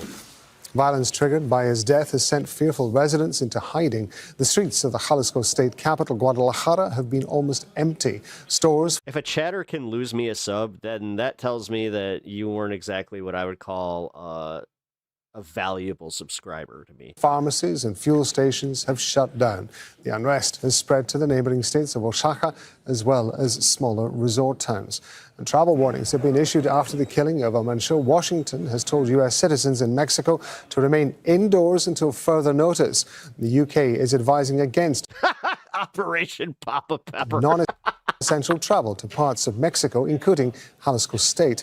No, the Costco didn't burn, but there were a shit ton of cars in the parking lot that they did. And so they lit so many of them on fire that they kept hearing like explosions, and they thought they were like, oh my God, they're like escalating. But no, it was just like a bunch of car batteries and like just internal components of the cars exploding. Mexican President Claudio Sheinbaum is urging citizens to remain calm.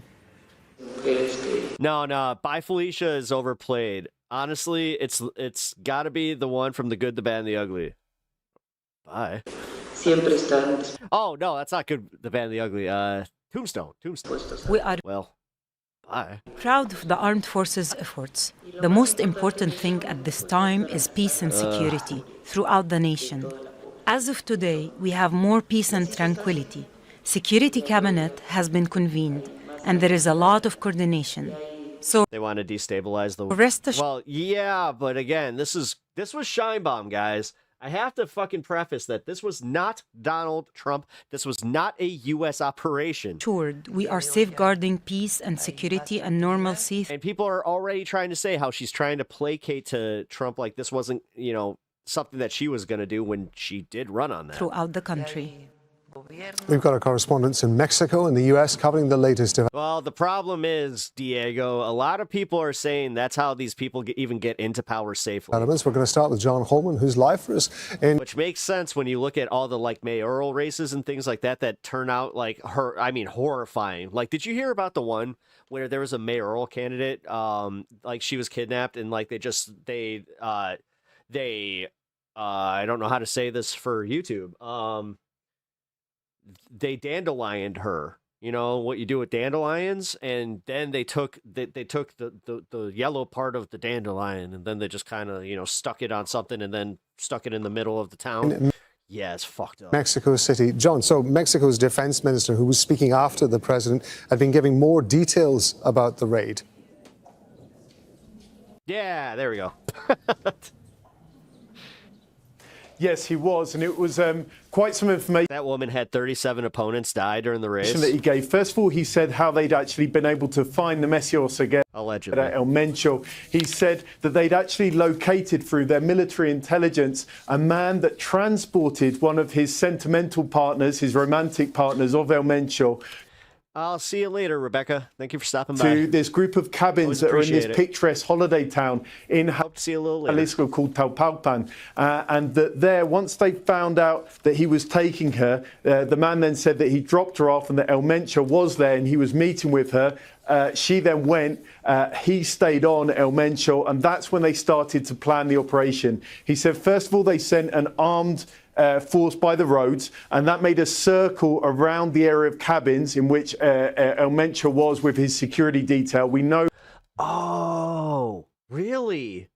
That he always travels pretty. Oh, so this was pretty far out. See, I thought that this was in Jalisco, proper. Heavy. I didn't understand that was in a wooded area right off. With an escort that can protect him just in case he needs it from Mexican security forces. Once they got that done, they also activated an aerial force that was going to drop in, mostly via helicopter, and have a sort of element of surprise. He said that they kept them out of the state of Jalisco so that they could get in there and then sort of launch almost an ambush. See, now, okay, does anybody know, this is where I'm not getting a lot of answers from the news, and not a lot of people are asking this. Who's lighting these fires? He said that what happened is they started going in to try and capture El Mencho, the El Mencho's people then started to fire on them quite strongly. It got really violent. Who is just laughing? And after that, El Mencho fled. Raymond Harris, you're from Mexico. Into the woods with a... Are you from like the Pacific areas like this? Couple of his bodyguards. Then they tracked them down. They managed to capture them. They put them, he said, on the helicopter to Mexico City. And then El Mencho died en route. No, I understand the cartel is lighting the fires, but I mean like... So it was quite an operation. There were quite a few questions for him on where the intelligence came from. And he said, no, it was our intelligence, but we... Because this seems super fucking organized, like in the way that they did it. Because like they got buses, vans, like they got these giant vehicles all at the same time and blocked these major roadways. Again, all at the like were backed up by US intelligence. He made quite a big deal fucking weird out of that. Like I said, my dad woke up to this and he didn't even know what the fuck was going on. He just knew there were fires. That's important because the context here is that President Donald Trump has really been onto the you can call Melly Z. You can just call her Unimoogle.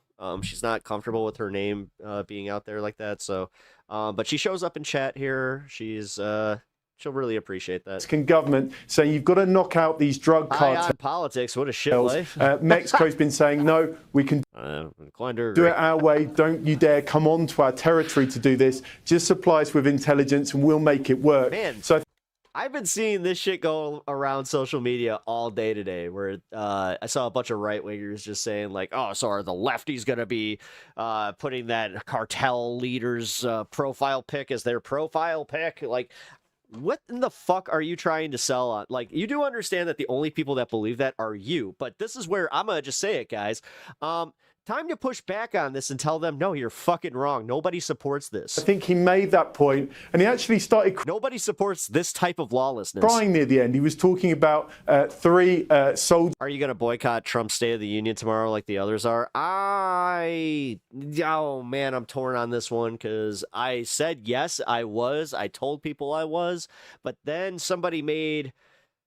a pretty good point that this is my fucking job just and that I should be doing that. Lost their lives here. And he ended by saying Mexico can get to grips with things on our own territory, and of that there is no doubt. And then he sort of left the platform almost in tears.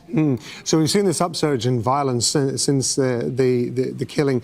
The president said the most important thing is to guarantee peace and security for the entire population of Mexico. So maybe we're seeing short-term violence at the moment, but the question will hopefully be what happens. I mean, god damn, I just want this.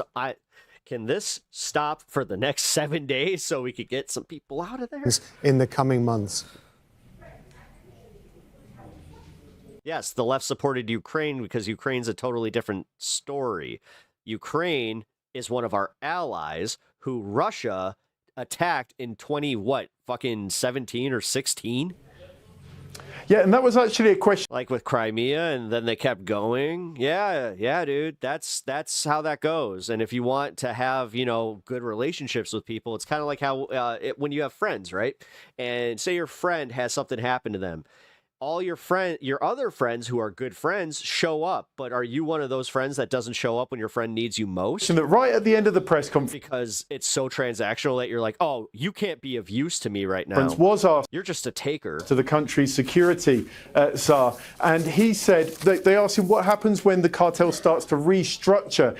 That was a very dumb take. There's a bit of a problem in that the brother of El Mencho, Nemesio Ceguera, he's been captured. He's actually in the United States. El Mencho's son and daughter have also both been taken or in prison also. So what some experts are telling us is that there could be a real leadership battle, and we've seen that time and time again in Yes, we've literally... Mexico. Yes, we have seen this since the late 80s. When a top kingpin has been knocked out. And what that tends to lead to is a bit of a bloodbath that the citizens in the area... At Pep Talks, this is the reason this was so coordinated is because we trained a lot of the cartel members when they were with the Mexican military. That's what I thought. I had heard that, they had mentioned that the leader that they got was an ex-cop, which again, the right wing doesn't seem to understand how these cartels are formed and how they are backed by some of the most powerful people on the planet, and how there's also this like convenient, just like, oh, we don't see nothing. Place because they need they need this to be an issue. Basically bear the brunt of it. There's lots of murders. There's sometimes extortion goes up because they're trying to pay for their war fees, different groups that are trying to take control. I don't know. If he does, he does. So when he was asked about that, and that at this point, I'm done. I'm done fucking like waiting on with bated breath whether or not Trump is actually going to go after Iran, even though we're going to be covering that in a minute here. Restructuring. Like I said, I thought that this was going to happen this weekend. He basically said we're going to be monitoring, we're going to have elements in place to make sure that that doesn't happen. He also said that they're going to be monitoring different... The thing is, are we going to be there to protest what's happening? Like, this is ridiculous. But they're already trying to make the left the bad guys, where they're just like, oh, so now you're going to protest the fact that they were killing protesters and you're going to stand up for Iran. Now you side with Iran. Like, it's always this disingenuous bullshit instead of just looking at like, no, we don't want any new fucking wars. We actually, like, we are doing what you were doing with the Ukraine thing, but now you're all gung-ho about spending money on a fucking another war. What the fuck? It's almost like you guys don't actually have a consistent bone in your body. Try and see what they're going to do if anyone's trying to move in. The reporter then asked him, but what about other groups? And he said, no, this is all about restructuring in Jalisco. They didn't.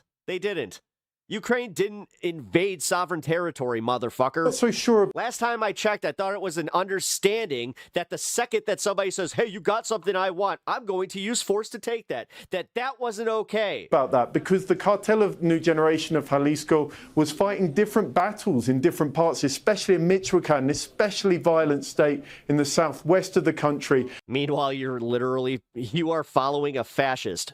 Okay, let's figure that one out. And then maybe the other groups that it was fighting. And we're not just using hyperbole anymore, bro. Against the motherfucker has just said it. In this power vacuum and might try and move in. We were hearing about shootouts in Michoacan state yesterday. So we're going to be monitoring as well to see what happens next. For now, John Holman in Mexico City. John, thank you very much indeed. Julia Galliano is live with us now from Veracruz. It's a city in eastern Mexico. I was about to say that's on the other fucking coast. It's home to some of the key ports used by the cartels for the drug operations. What's it like on the streets where you are, given the fact that that's such a significant port when it comes to the drug cartels' operations?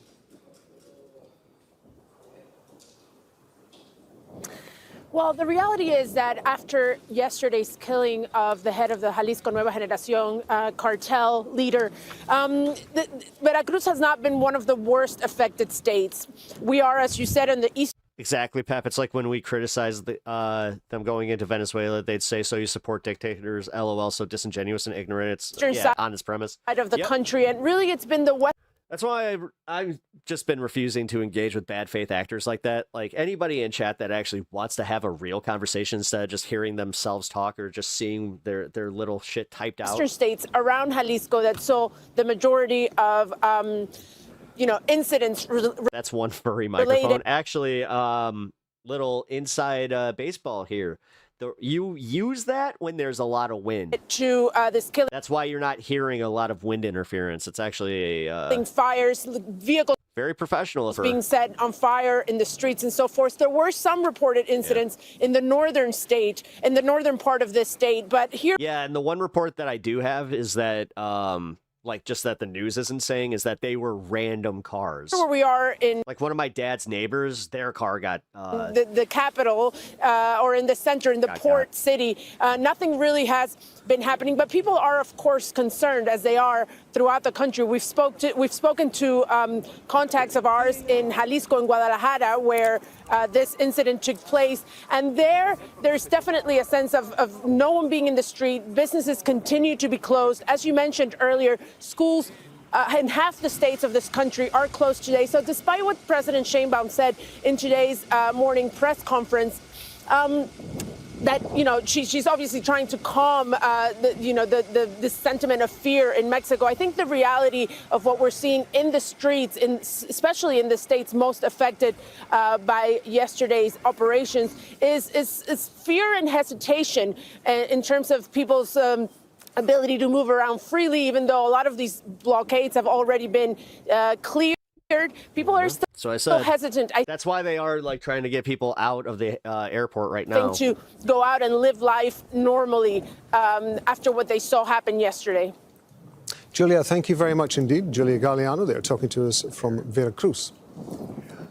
Speaking alongside President Sheinbaum, Mexico's defense minister said intelligence sharing with the U.S. was key to the military operation. With the forces put together Yeah, they said we gave them complementary intelligence. by the cabinet, the security cabinet, and the aid of the United States, Wink, wink, nudge, nudge. We know where the motherfucker is. the Secretary of Defense had put things together and waited until conditions were in place to be able to plan an operation for his capture. As you are well aware, the process of intelligence sharing and gathering is extremely complicated and requires a lot of time. We have to gather a lot of information data from different sources, both national and international. Kimberly Hawkins live for us in Washington, D.C. It's interesting, isn't it, that as John Holman was just describing, on the one hand, the U.S. has been pushing, particularly the Trump administration, pushing for Mexico to do more about the drug cartels. At the same time, Mexico saying, no, we can deal with this ourselves. Nevertheless, your intelligence played a key role in. Can my brother get back to Michigan from Hawaii? I don't think that they have a layover in Mexico like this. Yeah. That wouldn't make much sense because you literally have to Yeah, that international intelligence was U.S. intelligence for the most part. In fact, one U.S. Intelligence official telling me that it wasn't just El Mencho that the United States has intelligence on. In fact, all of the major drug cartels. Seeing her with her hands in her pockets with the gloves on, I just gotta say, and her just straight face giving this news report, little odd. Tell leaders the United States not only knows the whereabouts, but also their movements. And it has taken the willingness of the Mexican government leaders to allow for that intelligence sharing to advance to what we saw evidenced over the weekend, which is the really the coordination of the two governments in order to. Okay, I said I was dumbed down about stuff like that. Thanks. No worries. Make sure that this raid was carried out and that it led to the death of El Mencho. No, I wasn't trying to insult you or anything. I was just I was thinking kind of out loud about it. I'm like, yeah, I just don't think it because again, so Puerto Vallarta and where they're talking about here is literally the same Pacific coast as where California is. So where are they flying to from Hawaii? I missed that part. Michigan to Michigan. Yeah, no, they would have their layover in L.A. and then continue to Michigan. Now, what we should also point out, though, is that the United States, and specifically Donald Trump, has offered for the U.S. military to conduct these operations. That has been rejected by Claudia Sheinbaum, the Mexican president, not once, but on multiple occasions. Most recently. Yeah, because, again, having a foreign military offensive in your country earlier, not exactly a great thing, especially when this is the retaliation that we get from them handling their own operations here. Having said that, we should point out that the United States continues to make that offer and is continuing to provide the intelligence. The U.S. president encouraging the Mexican government to do more to stop not only the operations that are occurring that are affecting Mexican as well as U.S. citizens who are vacationing in Mexico. Again, not everybody's vacationing there. But of course, some people have a part-time residence. Allowing these illegal drugs to come into the United States and hurt so many Americans. So this is something that is of great importance to the Trump administration. And having said that, given the violence that is now occurring in Mexico as a result of this cartel operation to lead to the death of El Mencho, the United States State Department, as well as other governments, including Canada, have told their citizens to shelter in place. No, Mr. Mayhem, it's not. Until that violence subsides. It's us just reporting the news. It's Kimberly Hawkins in Washington. Jesus Christ, you guys are so fucking brain broken where you're just like, oh, you side with this? Go fuck yourself. Seriously, you small brain cocksuckers, get the fuck out of my chat. If you genuinely think like that, go. DC, thank you. God damn, you guys are fucking so stupid. Very much. In bad faith, fuck. Don't miss out. It's legitimately infuriating, but whatever, man. You can support this now. Leftist. The leftist. It's all your leftist. It's leftist bad. You're angry. Get home. Yeah, so this is the Costco parking lot. Those are gunshots. I think that's media literacy is dead. Yes, again, because most of these fuckers are from Facebook. Melly Z, thank you for the $1. I really appreciate that. Things exploding, I think. But that's Costco right there.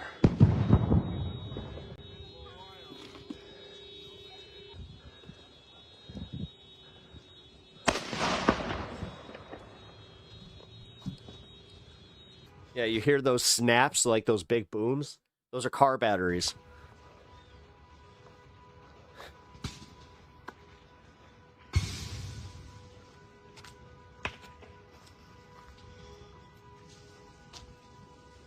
I would not be anywhere near even these ones, because, like, you see how they're smoking? That means that they're, yeah.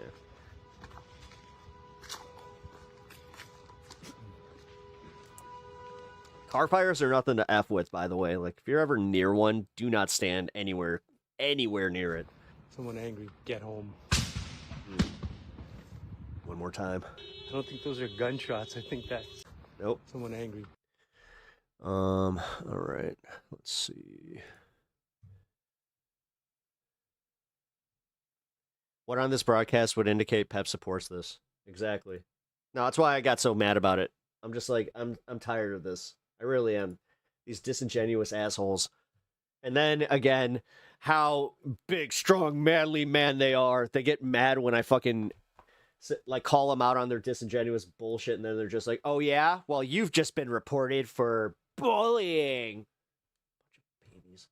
The United States just helped kill Mexico's most wanted cartel boss, El Mencho, the head of the Jalisco New Generation cartel. Right, so now you have dozens. Yeah, those are no joke. Yeah, exactly. That's why I was saying, like, anytime that like you see a car like burning like that, get the fuck away. Cartels setting up 250 plus roadblocks across 20 states, tourists stranded, and experts fearing that this could trigger total war. The thing is, while I'm fine with growing, I care about like having an actual decent audience. Like, I like having a good community of people. I'm not just doing this for numbers. Like, honestly, if it was between, you know, maintaining like a certain amount of numbers and then actually placating to a community, or not placating to a community is not fair because I don't even do that. All like my own community knows I don't do that against the Mexican state. Right, so things could get much worse from here, but where we should start is with. But I would much rather be a happy streamer with people that I like than just constantly be flooded with a bunch of disingenuous assholes that have nothing better to do than to spend a few fucking seconds of their miserable lives going into another person's stream and just being the worst versions of themselves. With El Mencho. His real name is Nemesio Osegura Cervantes. Yes, I'm supposed to, like, there was this one guy that was just like, oh, this one, I got into an argument with a chatter. He just lost you a sub. Unsubbed. Bye. So I'm going to call him El Mencho. It's just easier on my fat, uncultured tongue. But El Mencho was born in Mexico. You want to chill here? Great. Mexico in 1966. I appreciate having you here. I genuinely do. Hit the like button and subscribe to the channel, and I will even, if you hate watch me, I will have a conversation with you. I don't just ban people who are not in agreement with me. I'll ban people who are blatant racists. I'll ban people that are blatant just assholes, especially the ones that attack my wife's cancer. He moved to the United States. And guess what's really funny? I had a guy in here recently do something like that and then go to an alt account and just be like, see, the tolerant left. And it was after he had bashed my wife's cancer and then told me that I was somehow grifting. That's the type of people that come into this chat that all of a sudden it's like, these are the people that you're fighting for. Just know that. States in the 1980s, and he was then convicted for conspiracy to distribute heroin in 1994. He then spent 3 years in prison, then returned to Mexico, where he briefly worked as a police officer before then becoming chief of hitmen for the Milenio cartel, which no longer exists, but was at the time affiliated with the Sinaloa cartel, or with the Jalisco New Generation cartel, or the CJNG, emerging from what was left of the Milenio cartel in the 2010s. And under El Mencho's leadership, it became one, if not the most powerful cartel in Mexico, likely beating out the Sinaloa cartel for the top spot. You've got the US DEA reporting that CJNG is a key supplier of illicit fentanyl and one of the main suppliers of cocaine to the US, but also they have a presence in dozens of other countries. Also adding, they reap billions of dollars in profit from the manufacture of illegal synthetic drugs. And as early as 2018, you had Mexican authorities offering $1.7 million for information leading to El Mencho's arrest, though the U.S. upped the ante in 2024, putting up a $15 million bounty for information leading to his arrest. And that came after El Mencho had already been indicted multiple times in the States, including in 2022, when he was charged with conspiracy to manufacture and distribute methamphetamine, cocaine, and fentanyl for importation into the country. And under Trump 2.0, the State Department sanctioned Lily B. I mean, anyone still believing Trump's line of BS needs mental health. El Mencho and classified him and several other cartel leaders as specially designated global terrorists. I didn't say it. And then you also had Trump designating CJNG and other cartels as foreign terrorist organizations, which is a move that became part of his justification for lethal strikes. You are a against leftist. I am not. Big hopes for your wife's full recovery. Thank you, Selena. See, I appreciate that. And Pacific that he said without giving evidence we're moving drugs. Which also, by the way, those strikes are still happening with more than a dozen killed in the past week alone. This is also, I appreciate that, Selena, because these are the moments where it's like, no, like MAGA needs that representation more so than anybody, because like, think about this. Do you want the people like representing your movement to be literally the worst people on the planet that say some of the most horrendous shit and are just out and out racists? So all this time, Trump's been pressing Mexican President Claudia Sheinbaum to do more to target drug cartels, including by threatening to impose more tariffs or take unilateral military action. Now with that, Sheinbaum's rejected the idea that the U.S. might carry out strikes in the country, and in the past, she even argued against the idea of strikes in general over concerns that it might just make matters worse. Conservatives tend to be much more hospitable. How? Stuck between a rock. What are you talking about? And a hard place. And are you kidding me? Have you seen the amount of people that come in here just like they think they automatically know what I'm about? Likely seeing like, please, how willing Trump is to take military action. She's taken a more direct approach to going after the cartels and stepping up cooperation with the U.S. I mean, she even gave the U.S. military and the CIA the go-ahead to dramatically increase surveillance flights over Mexico to obtain cartel intelligence. Yeah, they're very hospitable, unless, you know, you bring home and of course, anybody that happens to be a different color. Came this weekend, and, you know, I will say the U.S. was not directly involved. Mexican special forces planned and executed the operation, according to the country's Defense Department, which also said that the actual aim had been to arrest El Mencho. But that said, during the mission, they claimed that Mexican military were attacked, and in defense of their physical integrity, they repelled the aggression. With this reportedly resulting in the deaths of 4 suspected cartel members at the scene. 3 others were also severely wounded and died while being airlifted to a hospital in Mexico City, including El Mencho, with then also 2 other cartel members being arrested and various weapons and armored vehicles being seized, including rocket news troll launchers capable of shooting down aircraft and destroying. Wow, when it came time to come up with a name, you were just like, fuck it, I'm just gonna go right on the nose with this one. Armored vehicle. Right, and that statement also revealed that American authorities provided, quote, complementary information within the, quote, framework of bilateral coordination and cooperation with the United States. With then also White House Press Secretary Caroline Leavitt confirming that the U.S. provided intelligence support to the Mexican government in order to assist with the operation, and adding, President Trump has been very clear. The United States will ensure narco-terrorists sending deadly drugs to our homeland are forced to face the wrath of justice they have long deserved. And while she didn't say exactly what the intelligence was, you had outlets reporting that it came from a new task force launched last month involving multiple government agencies and led by the U.S. military. And you also had Mexico's Secretary of National Defense noting the role of U.S. intelligence while saying El Mencho's location was discovered through the romantic partner of one of his most trusted associates. But whatever the case may be, whatever levels of involvement, what we've seen is that it has triggered a wave of violence across the state of Jalisco and several other parts of the country, where you had cartels setting W for Melly. buses and businesses on fire, putting up more than 250 Oh shit. Oh shit. Oh shit. Hold on. I didn't realize. Whatever the case may be, whatever levels of involvement, what we've seen is that it has triggered a wave of violence across the state of Jalisco and several other parts of the country, where you had cartels setting buses and businesses on fire, putting up more than 250 roadblocks across 20 of Mexico's 32 states and clashing with security forces. And according to Mexico's Secretary of Security and Citizen Protection, dozens of people were killed in 6 attacks against authorities, including 25 members of the National Guard, 1 prison guard, and 1 from the State Attorney General's office. With them then also reporting that a woman died and that, quote, 30 criminals also lost their lives. Right, and a lot of the chaos was concentrated in Guadalajara, Mexico's 2nd largest city and the capital of Jalisco. Right, and while it's not a big deal compared to people dying, you had the Mexico Football Association postponing 4 games, which is worth noting because Guadalajara is set to host multiple FIFA World Cup matches in just a few months. And so now you've got people asking, you know, is that really a good idea? You have tourists who are rethinking their decisions to visit as vacation. No, just like America. It's like, no. Into hours spent locked in rooms, hearing gunshots and smelling smoke. And among the things you saw playing out in the coastal resort city of Puerto Vallarta, one of the most popular destinations in Jalisco, all taxis and ride shares were suspended. You also had several airlines. Can someone save me some time and tell me if this is a lib guy? I'm not a lib, I'm a leftist. American, United. A little bit different. I don't like Biden, don't like the Democrats. United and Air Canada suspending flights to the city, leaving. Tend to be a little bit more agreeable with certain positions, and also if you're not an out-and-out piece of shit, you know, racist or any of that stuff, then yeah, I will definitely fucking converse some with you. Tourists temporarily stranded. Also, the amount of people that I have seen come into my chat recently just being the worst types of racists, and then expecting like me to engage with them and then just go, oh, this stupid liberal host, he doesn't have any tolerance for a different worldview. The U.S. State Department urging Americans not only there, but in much of the country, including several other popular vacation spots, to shelter in place until further notice. Seems to be a leftist, not an insane woke asshole. Hey, there you go. With that, you had several other countries issuing similar warnings, but I'm highlighting the United States because Americans actually make up Get it? The overwhelming majority of international tourists in Mexico. Right, last year, more than 14 million U.S. citizens flew into Mexico, with more than 1.2 million visiting Puerto Vallarta alone. Now, with all that said, at least as of recording, the situation has seemingly calmed down at least a little bit. Most of those blockades have since been dismantled, and about 2,500 additional troops were deployed last night to Jalisco and neighboring okay, thank you for letting me know, to be honest. states. But also, there are fears that this is only going to get worse. And with that, you had a security consultant in the region telling CNN that the operation could trigger, believe it or not, I do appreciate you all checking out my stream. A new wave of violence and also, across if you Mexico. guys This didn't seem can't hit the like button, it helps me get out there, grows the stream.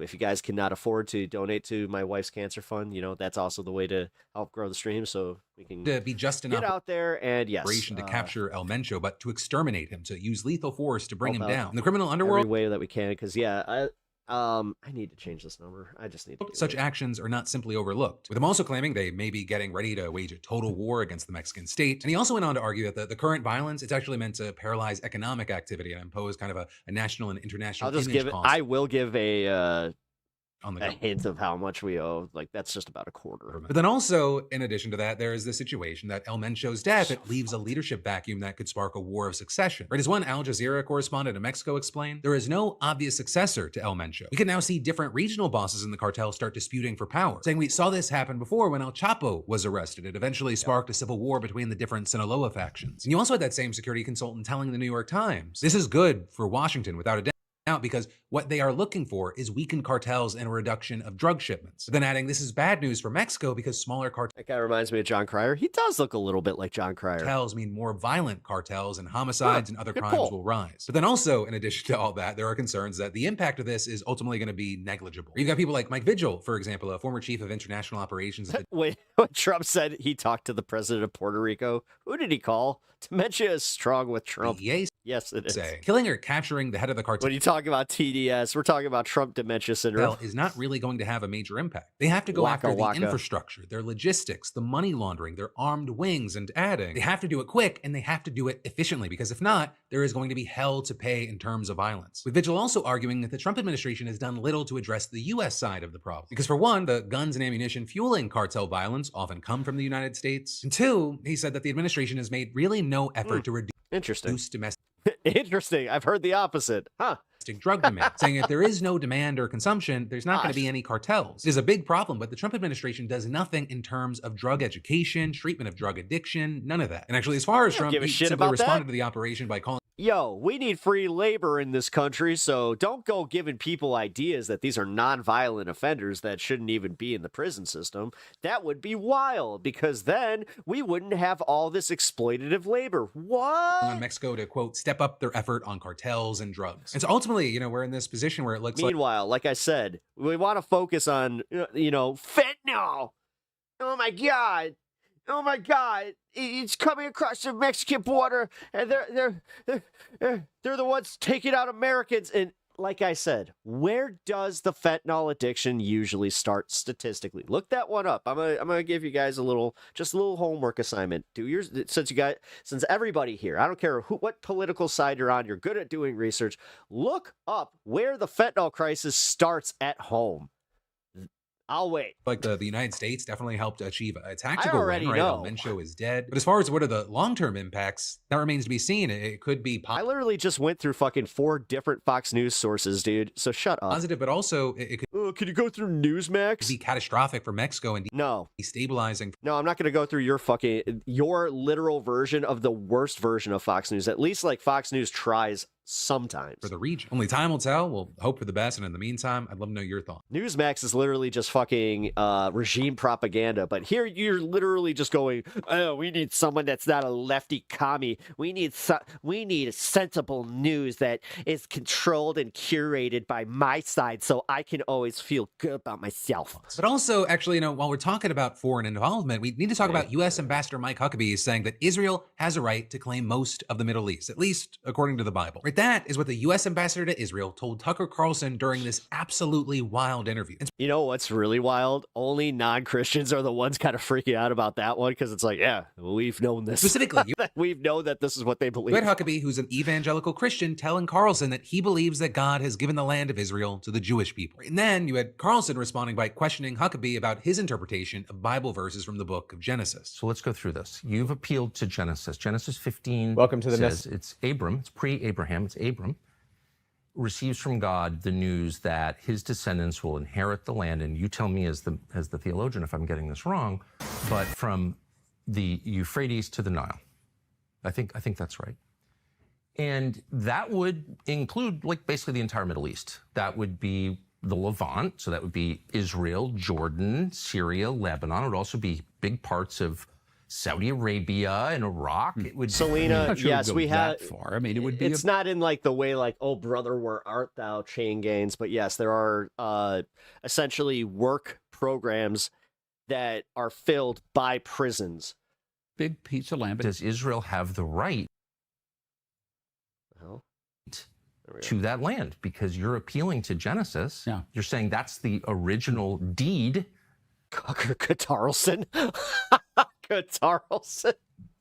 It would be fine if they took it all. I think you're Damn missing it. something. That's a because good one. They're not asking to go back to take Oh all of my that, but God, they are dude. asking Enough to at with your least take the fucking land racism. that they Dude, we get it. now occupy, they now live in. With Huckabee then going on to repeatedly claim that Israel doesn't want to take over all those countries. Oh no, we totally got the chain gangs down in the South Pep. No way, really? Oh, okay. There's my Yankee ignorance right there. If for real, so you guys like literally have chained up prisoners doing fucking field work, like what? Israel were to say, God gave us in Genesis 15 all of Lebanon, all of Syria. Who's that riding? John the Revelator. All the way up to Who's Iraq. that riding? John Would that be the legitimate in your Revelator. view? I don't think in this particular day and time they're asking for it. Would it be legitimate?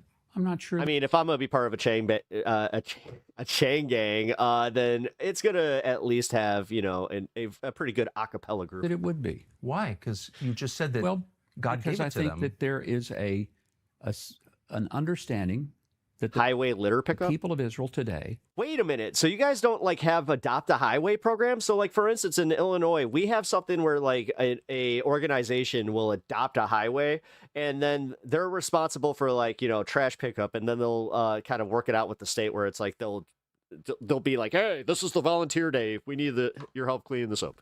Now, if they okay, someone caught it. Dang, bang. Getting attacked by all these places, and they win that war, and they damn it take that land, and okay, that's a whole nother discussion.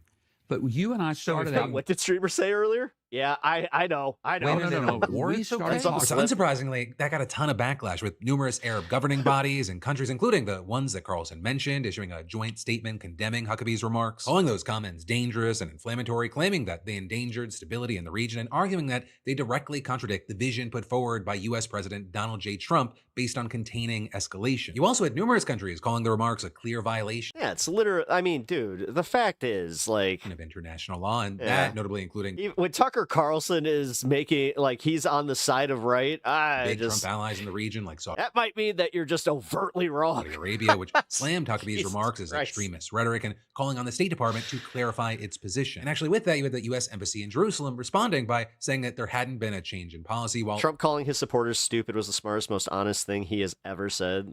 Loves the uneducated. Claiming that I love Huckabee's the comments had uneducated. just been taken out of Smart context. people don't Arguing, like me. if one listens to the full context, Ambassador Huckabee clearly says that Israel has no desire to change their current boundaries. But then Huckabee himself going on the offensive by repeatedly shitposting about Tucker on Twitter, and at one point seemingly accusing him of spreading anti-Semitic conspiracy theories. But then also beyond that, you had many Can't stand that streamer or this streamer. experts noting that Huckabee's inflammatory comments about the region, it comes as Trump's teetering on the brink of an all-out war with Iran. As we've talked about a number of times before, Trump has repeatedly threatened possible military action against Iran if they don't agree to a nuclear deal by a deadline that's now just days away. And that was actually something that Carlson also touched on in the interview, with impressing Huckabee on the fact that many Americans, including plenty of Trump supporters, strongly oppose a U.S. war with Iran. Okay, so what percentage of Americans support a war with Iran? I don't know. Do you know? I do. I think it's around, I saw the numbers yesterday. I think it was like 21%. Okay. Is that enough to have a war with Iran? We don't live in a world where you have a poll taken to find out whether our policy should be a particular direction. Because I thought you just said that that's we direct vote. democracy. No, we care. Tucker, the thing that annoys me about him is that he was perfectly fine with this way of thinking up until they got here. Deeply about it. But on the other hand, do we... Like, that's why I'm a little bit bothered. It's like, dude, you were really quiet for the last 20 years. Make the decisions of foreign policy and even domestic policy based on We what care the deeply latest about poll it in number what is? sense? So you've got 350 million Americans.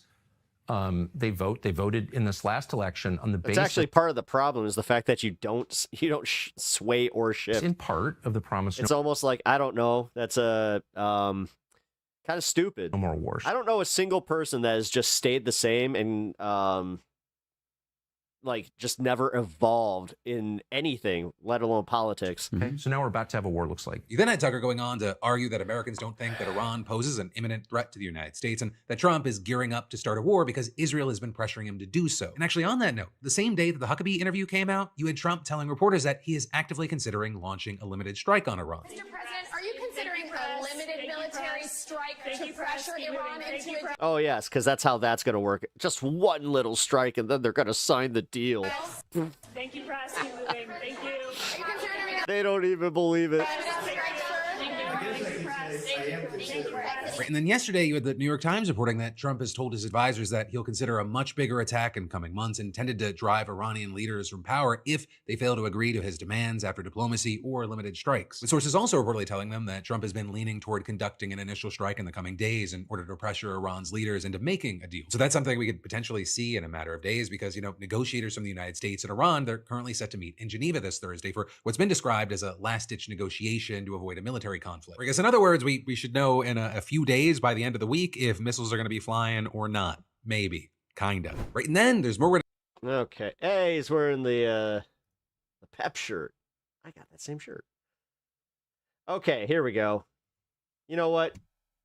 I usually only do one Philly D segment, but let's get into the Trump shooting thing. I'm not going to move off of the Mexico stuff. I have a few more things I want to play, but we'll entertain this one. Outside of Trump's place in Mar-a-Lago. Right around 1:30 in the morning on Sunday, 21-year-old Austin Tucker Martin reportedly got through the gate of Mar-a-Lago.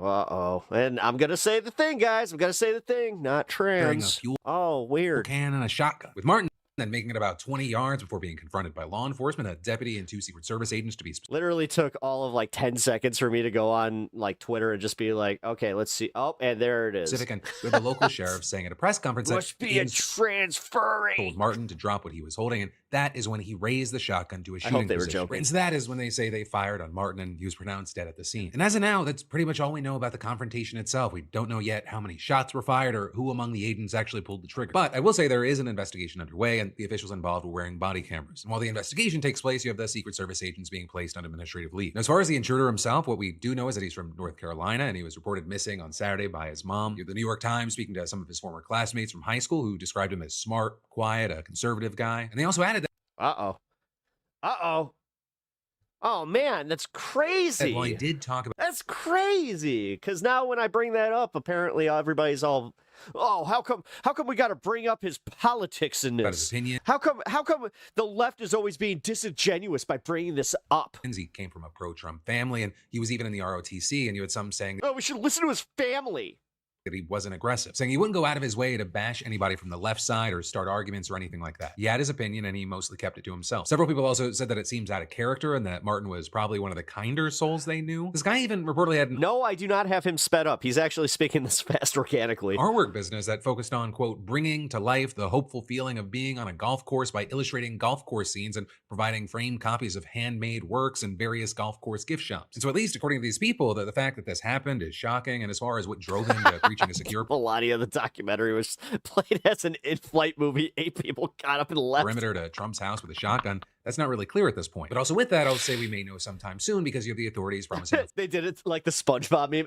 Full investigation of Martin's motive. But in the meantime, what I will say is that this does feel like kind of just the latest bit of escalations as far as political violence. Just over a week ago, an 18-year-old was arrested for running at the U.S. Capitol with a shotgun in hand, and threats against politicians are skyrocketing, with Capitol Police opening nearly 15,000 threat assessment cases last year, which is up nearly 60% from 2024. But also, of course, it's not just threats, and it's not limited to one party. Last summer, Minnesota Democratic House Speaker Melissa Hortman and her husband were shot and killed in their home. And then, of course, even though he wasn't technically a politician himself, as a major conservative commentator, Charlie Kirk's assassination shocked the world. And then, of course, with Trump... Wait, Pretty in Pink? I'm pretty sure that you mean Pretty Woman. There's a history. There was a moment from the campaign... Pretty in Pink is not that. ...trail in July 2024. And then there was also the guy who was captured waiting with a rifle on a golf course in West Palm Beach while Trump was playing around in September of 2024. Right, and that guy has actually been sentenced to life in prison since. And actually, he recently had Trump himself acknowledging the repeated threats and actions against him in a press conference. I don't know how long I'll be around.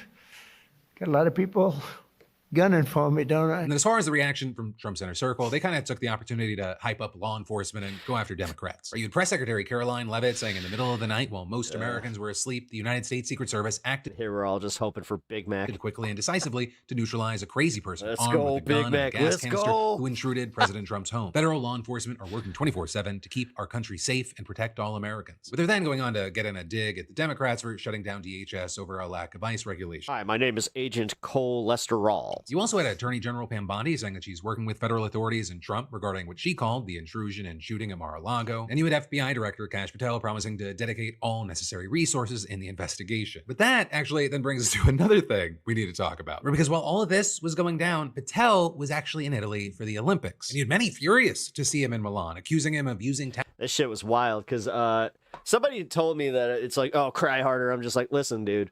The fact is, $75,000 for him to go and play at the fucking Olympics when Nancy Guthrie is fucking still missing.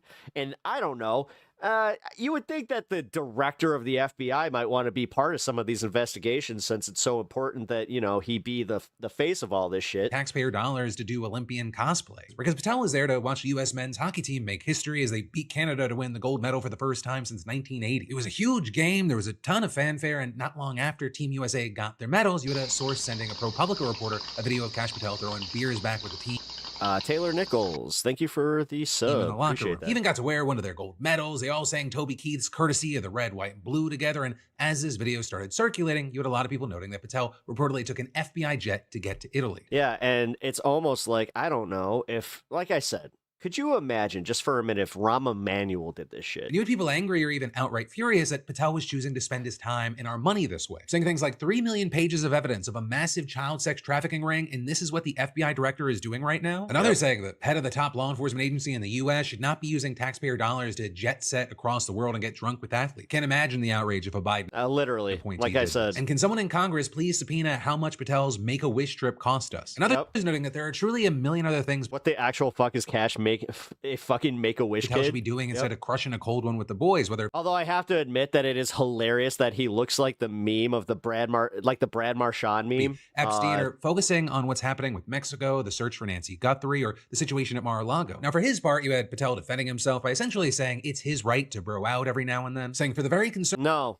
not on the taxpayer dime like that, motherfucker. No, and honestly, if you guys want to fucking go and like mince words about like, oh, well, we got the FBI and ICE investigating the fraud in Minnesota. Don't tell me you give a shit about waste, fraud, and abuse, and then you can just put the blinders on with this. Media, yes, I love America. Get out of the whole fucking game for just a half second, and don't play the partisanship and just look at it for what it is.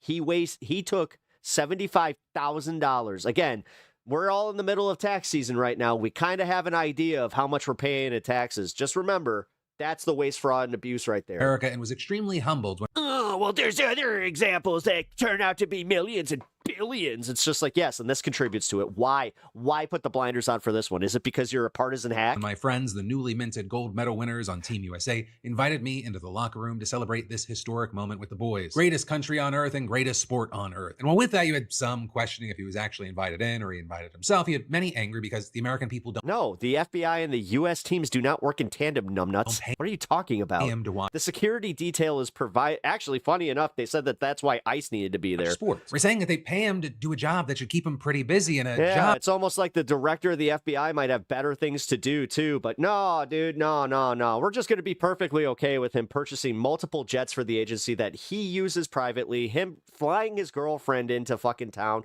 using all of our tax monies in just to have a little fun for himself. I don't want to hear another fucking word about waste, fraud, and abuse. If you guys cannot stand up and call this shithead out. Honestly, I'm gonna hold MAGA to this one until the very end. Many have said he sucks at. I don't want to hear one more fucking waste, fraud, abuse. That, to pull back a little, Patel definitely wasn't the only member of Trump's administration going out of their way to celebrate the men's hockey win. Or you had Trump himself posted about it several times, mainly to mock. Oh, again, fucking cry about it. Cry about Minnesota, bitch. Canada. He also shared an old post from former PM Justin Trudeau that said he can't cry harder. You know what? Since you don't care, I guess you're just perfectly fine with that happening now. You know what? Oh, it's weird how you know what? Okay, I don't want to hear another word about Somalis either. Can't take our country and you can't take our it is how it fucking works, Fish Guru. Game. But Trump also posting an AI video of himself playing hockey against Canada, knocking players down and then repeatedly punching one in the face. Yes, because that's actually the funniest part is that he needs to use AI in order to do that. And then you have a bunch of assholes that are just like, yeah, Brace, look at it. Actually, not realizing that he's clowning on himself because he could never even do that. Personally called the team to congratulate them, laying heavy compliments on the goalie and inviting the whole team to the State of the Union this week. We're giving the State of the Union speech on Tuesday night.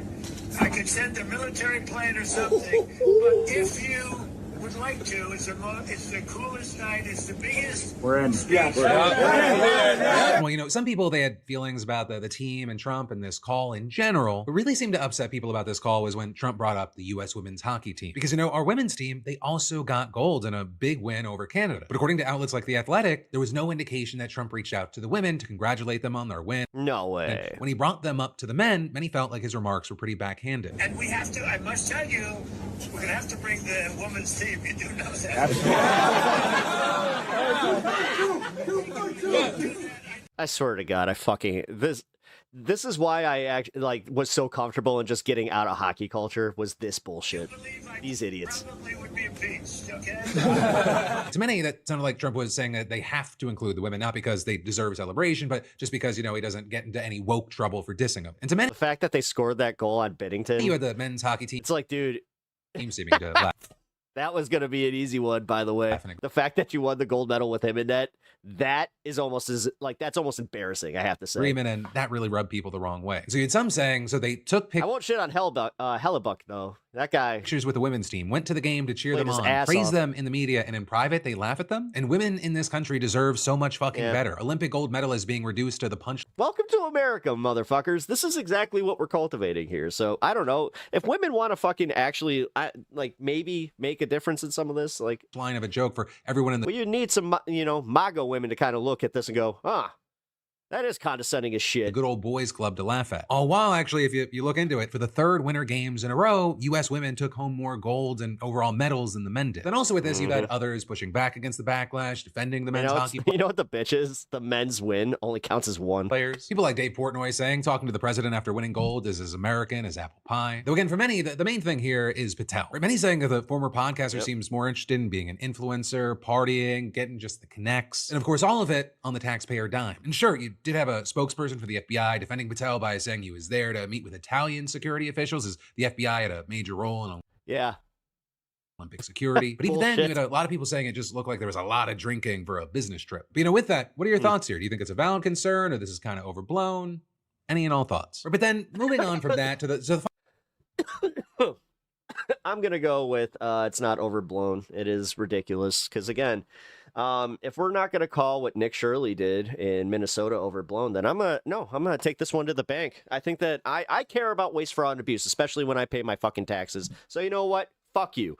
No, No, we need to audit Kash Patel and everything that he's been doing at the FBI. I want every fucking trip on the books. I want to know exactly how much money he's been spending. The U.S. State Department is telling Americans in Mexico to shelter in place as law enforcement tries to regain control of cities that have fallen into chaos in the hands of the Mexican cartels.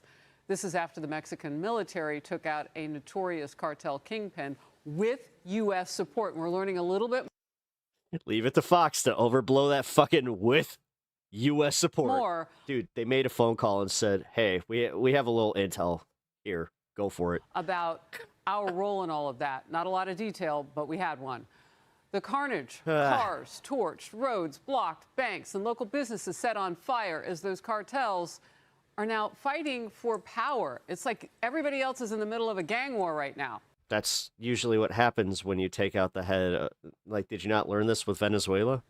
This is Outnumbered. I'm Harris Faulkner, here with my co-host Emily Campagno, and also joining us, Tommy Lahren, co-host of The Big Weekend Show and host of... Oh, just a fucking who's who of Tommy Lahren is fearless winners on here. Outkick. Cheryl Casoni, Fox Business anchor and host of American Dream Home on Fox Business. And Griff Jenkins is with us, co-host of Fox and Friends Weekend. Where's the actual... Wait, where's the actual reporting? Say what you will about CNN and MS Now. They actually have reporting before they do the talking heads bit. Was that the reporting? Did we just get a whopping 60 seconds of news and then we get another 10 minutes of commentary and opinions? Huh. Weird. How come I never hear MAGA like bitching about Fox News doing the same thing?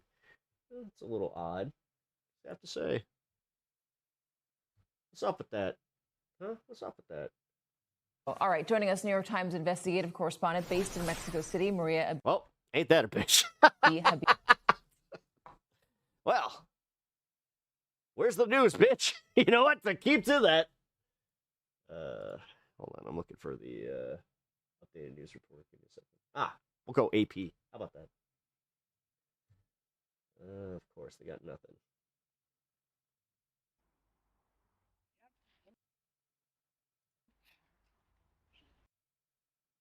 So we're Okay, so they just have really janky audio because of habit. following the capture of one. CNN is. We already kind of went through their stuff. I didn't see anything updated. That you watch actually, like, I don't care which news. Like, if you're getting news, you're getting it from the Associated Press. That's how that works, dude. Like this. But you have very, very high media illiteracy. So I'm sorry that you're one of those people. Educate yourself a little bit about like how media spaces have to register, what how it pertains to defamation law, and then how much of that is actually like the plan, though. Cartel during operation to capture him. The Mexican army killed the leader of that cartel, El Mencho, he's known as, on Sunday. Terrifying, surreal, scary. These are some of the words that American tourist Jim Beck used on Sunday to describe the situation in Puerto Vallarta, a tourist town in Mexico's...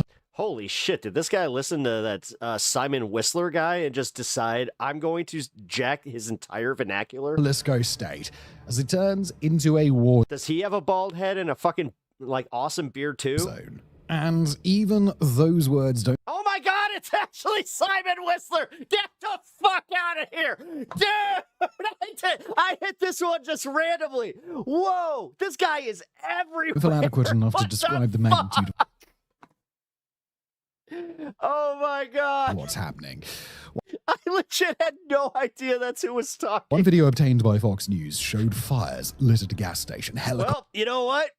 I guess Simon Whistler talks like Simon Whistler. Circling over the city. And that's fucking wild. Armed government forces on the backs of pickup trucks patrolling the streets. Another video posted on X allegedly showed gang members shooting from a moving vehicle as they headed for a confrontation with Mexican forces.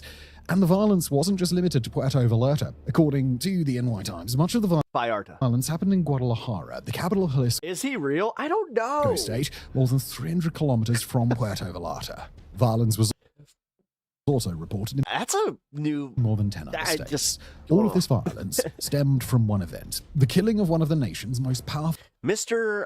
Nick cartel Hello. bosses, Nemesio Ruben Oseguera Welcome to stream. Appreciate you being here. Cervantes, the founder and leader of the notorious Holy shit. Wait a minute. You have a check mark.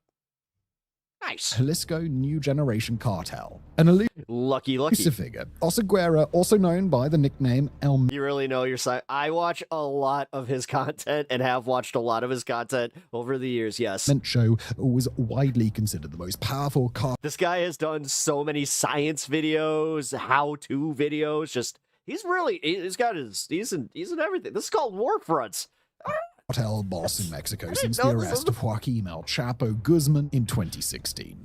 He was also the last of the narco bosses who would capture public imagination through a combination of flashy lifestyles and brutal God, he is good at this, though. displays of violence inspired by El Chapo and Ismael El Zambada. While his death is a major coup for America and Mexico in their war on drugs, it has also raised a lot of questions, not least of which is how the henchmen of a single That's what I was wondering. Thank you for asking that. gang boss were able to Yes. How in the hell did they do this so quickly and without, like...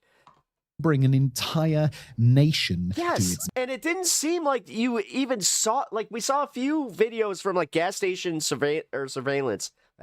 Excuse me. And that was really it. knees. Like I said, my pops just woke up and he was just like, yeah, and all of a sudden everybody was like, everything's on fire. A country on its knees. Even in a conflict as brutal as Mexico's drug war, Sunday was on a whole Simon Whistler, the most recognizable voice on YouTube. I could argue that, yeah. Jim Vorter, an American with permanent residency in Puerto Vallarta, described armed men ordering people out of vehicles at gunpoint. A resident who has lived in Puerto Vallarta for 23 years said he'd never seen anything like it. One witness told American outlet KWTX that he had I have seen Sicario. seen what appeared to be execution-style murders on his way to the airport. Oh, Jesus. Armed gang members seized control of major roads, torching buses and trucks to create burning barriers that trapped tourists and residents in specific zones. Dude, they haven't come out with any death tolls on anybody that wasn't part of the operation. Smoke billowed over the resort town as cartel members set multiple fires. Streets that had been bustling with tourists hours earlier were now deserted, patrolled by armed men in pickup trucks. A Jalisco state official, speaking anonymously to the press, said 7 members of Mexico's National Guard had been killed so far. The violence wasn't contained to Jalisco. In Guadalajara, panic gripped the city's international airport as travelers ducked behind check-in counters and workers in high-visibility vests abandoned their posts in a desperate scramble for safety. In Guanajuato, authorities reported dozens of coordinated attacks across 23 municipalities with cartel members targeting banks and convenience stores in systematic arsons. In Zapopan, just outside Guadalajara, 6 National Guard members were Jesus, this was all in a day. killed. One day. A jail guard died when prisoners rioted in Puerto Vallarta. An agent from the Jalisco State Prosecutor's Office was murdered in Guadalajara. The body count just kept climbing as the hours passed. Airlines scrambled to respond, with Southwest, Alaska, and Delta all canceling flights to Puerto Vallarta and Guadalajara. Thousands of tourists found themselves stranded, unable to leave. The U.S. Embassy issued urgent warnings for Americans to shelter in place across multiple states. All in all, Mexican authorities... Well, it's almost like, with a operation like this happening, you almost might want the head of the FBI to be on his, the top of his game instead of being hung over on a fucking flight home. reported more than 250 roadblocks. Jesus Christ. You know what? No, I'm not letting this one go because the way that MAGA has disingenuously always, clutched their pearls at shit, it's just like, nah. There are the occasions where everybody should be very upset at this. It's like the Pam Bondi thing. Everybody should be mad at this. Put your fucking politics aside and just look at the fact that the dude is so fucking corrupt. The guy is so inept at his job that I'm going to go out on a limb, and I don't think that, Grandma Goofrey is going to be, I got this feeling that they're never going to fucking find her if Patel's in charge of it. Blocks across 20 states, effectively paralyzing large Christ swaths of the almighty. country. Could you imagine being Savannah Guthrie and her family right now? Good morning. Most roadblocks have been cleared. But no, I'm glad that shithead got to go to the fucking, but the damage was done. The gold medal game. I'm so happy that he got to do that. Schools remained closed across multiple states. Guadalajara, a city of 5 million people that's scheduled to host 4 FIFA World Cup matches in June, had been turned That's what I was getting into a at war there, zone overnight. Mr. The message from I'm the going to call you Mr. Nick. cartel was clear. They could I am not comfortable saying your name. bring an entire Out right now. nation to its knees whenever they wanted. It's a message that the cartel has been communicating since its 2011 formation under El Mencho, following the fracture of the Milenio cartel and the leadership wrangles that followed. In September 2011, for example, cartel members dumped 35 bodies on a busy avenue in Veracruz during rush hour. But while CJNG is violent, it is also sophisticated, and that sophistication may have Politics helped are hilarious until they come for you. the group perpetrate Sunday's Until, like, honestly, my dad, he thought a lot like you. My dad doesn't watch a lot of news, but today was one of the first times I think he has ever said, you know, you're right, I should probably pay more attention to this stuff. Tax. Unlike other cartels, Hey, Mitchell, CJNG what's up, man? has a corporate structure that's more reminiscent of an Doing a deep dive in what's going on in Mexico. American company than a traditional drug cartel. According to the American National Counterterrorism Center, the CJNG used a franchise model to expand beyond its strongholds in Jalisco, Nayarit, and Colima. Spanish language outlet El País reports that as part of this model, local criminal groups can Brian Dykstra, buy the right welcome to back. I remember you. use CJNG brand by paying a tribute to the cartel. As head of the outfit, Oseguera allowed regional leaders to manage day-to-day operations while maintaining centralized strategic control through a hierarchical command structure. Local commanders could pursue whatever profits they wanted in their territories, but the overall direction came from the top. Ann Milgram, the DEA administrator, told Congress that the CJN... I appreciate you covering non-USA events. Sinaloa Thanks, I appreciate cartel that. I'm going to be covering the Iran situation, too, because it does, like, everybody keeps saying it's going to be tonight, but they're only saying that because of the State of the Union tomorrow, which I'm still toying with them if I'm going to cover that. Greatest criminal drug threat the United States has ever faced, and with good reason. According to the Probably DEA, should. the CJNG is now responsible for trafficking massive quantities of fentanyl into the United States, where it has fueled an overdose crisis that kills tens of thousands of Americans annually. This explains why Washington and Mexico have been aggressively pursuing the CJNG's leaders, including Oseguera's brothers, Abraham, who is in custody in Mexico, and Antonio, who was extradited to the US in 2025, leading to fears within the cartel that if he collaborated, they could capture or kill Oseguera. And that brings us to the 22nd of February 2026, and the operation that brought down one of Mexico's most powerful drug kingpins. The operation. From what is publicly known, Mexican Special Forces launched what the Defense Secretariat Robin, good to described as see a you. coordinated effort to capture Oseguera in Tapalpa, a small town in Jalisco. During the raid, the Special Forces operators came under fire before managing to kill 4 cartel members and injure 3, including Yeah, the problem is we're the ones who propped him up. Oseguera. You do understand that was the whole Iran-Contra thing. Like, you do understand that, like, we were essentially allowing that to happen because they were benefiting from it and profiting. He would later It was only when it became obvious that the CIA was a part of it that they decided to go, oh, you know what? We got to take this all down. die while being transported I mean, fucking Oliver North went to jail for it. to Mexico This isn't like Trump or it's all a witch hunt. It's all a witch hunt. They came after us, and Oliver North, great guy, Oliver North, you know what? City. 2 additional suspects were arrested and authorities seized armored vehicles, rocket launchers, and other weaponry. 3 Mexican soldiers were wounded in the firefight. White House Press Secretary Caroline Leavitt, in a post on X, confirmed U.S. involvement, stating that American intelligence agencies provided support for the operation. She emphasized that It wasn't even our military. Go figure. Oseguera Jesus had Christ. been a top target. You know that you don't usually just say that. Like, you do understand that this is all to placate the ego of Donald Trump so we can say, that, you know what?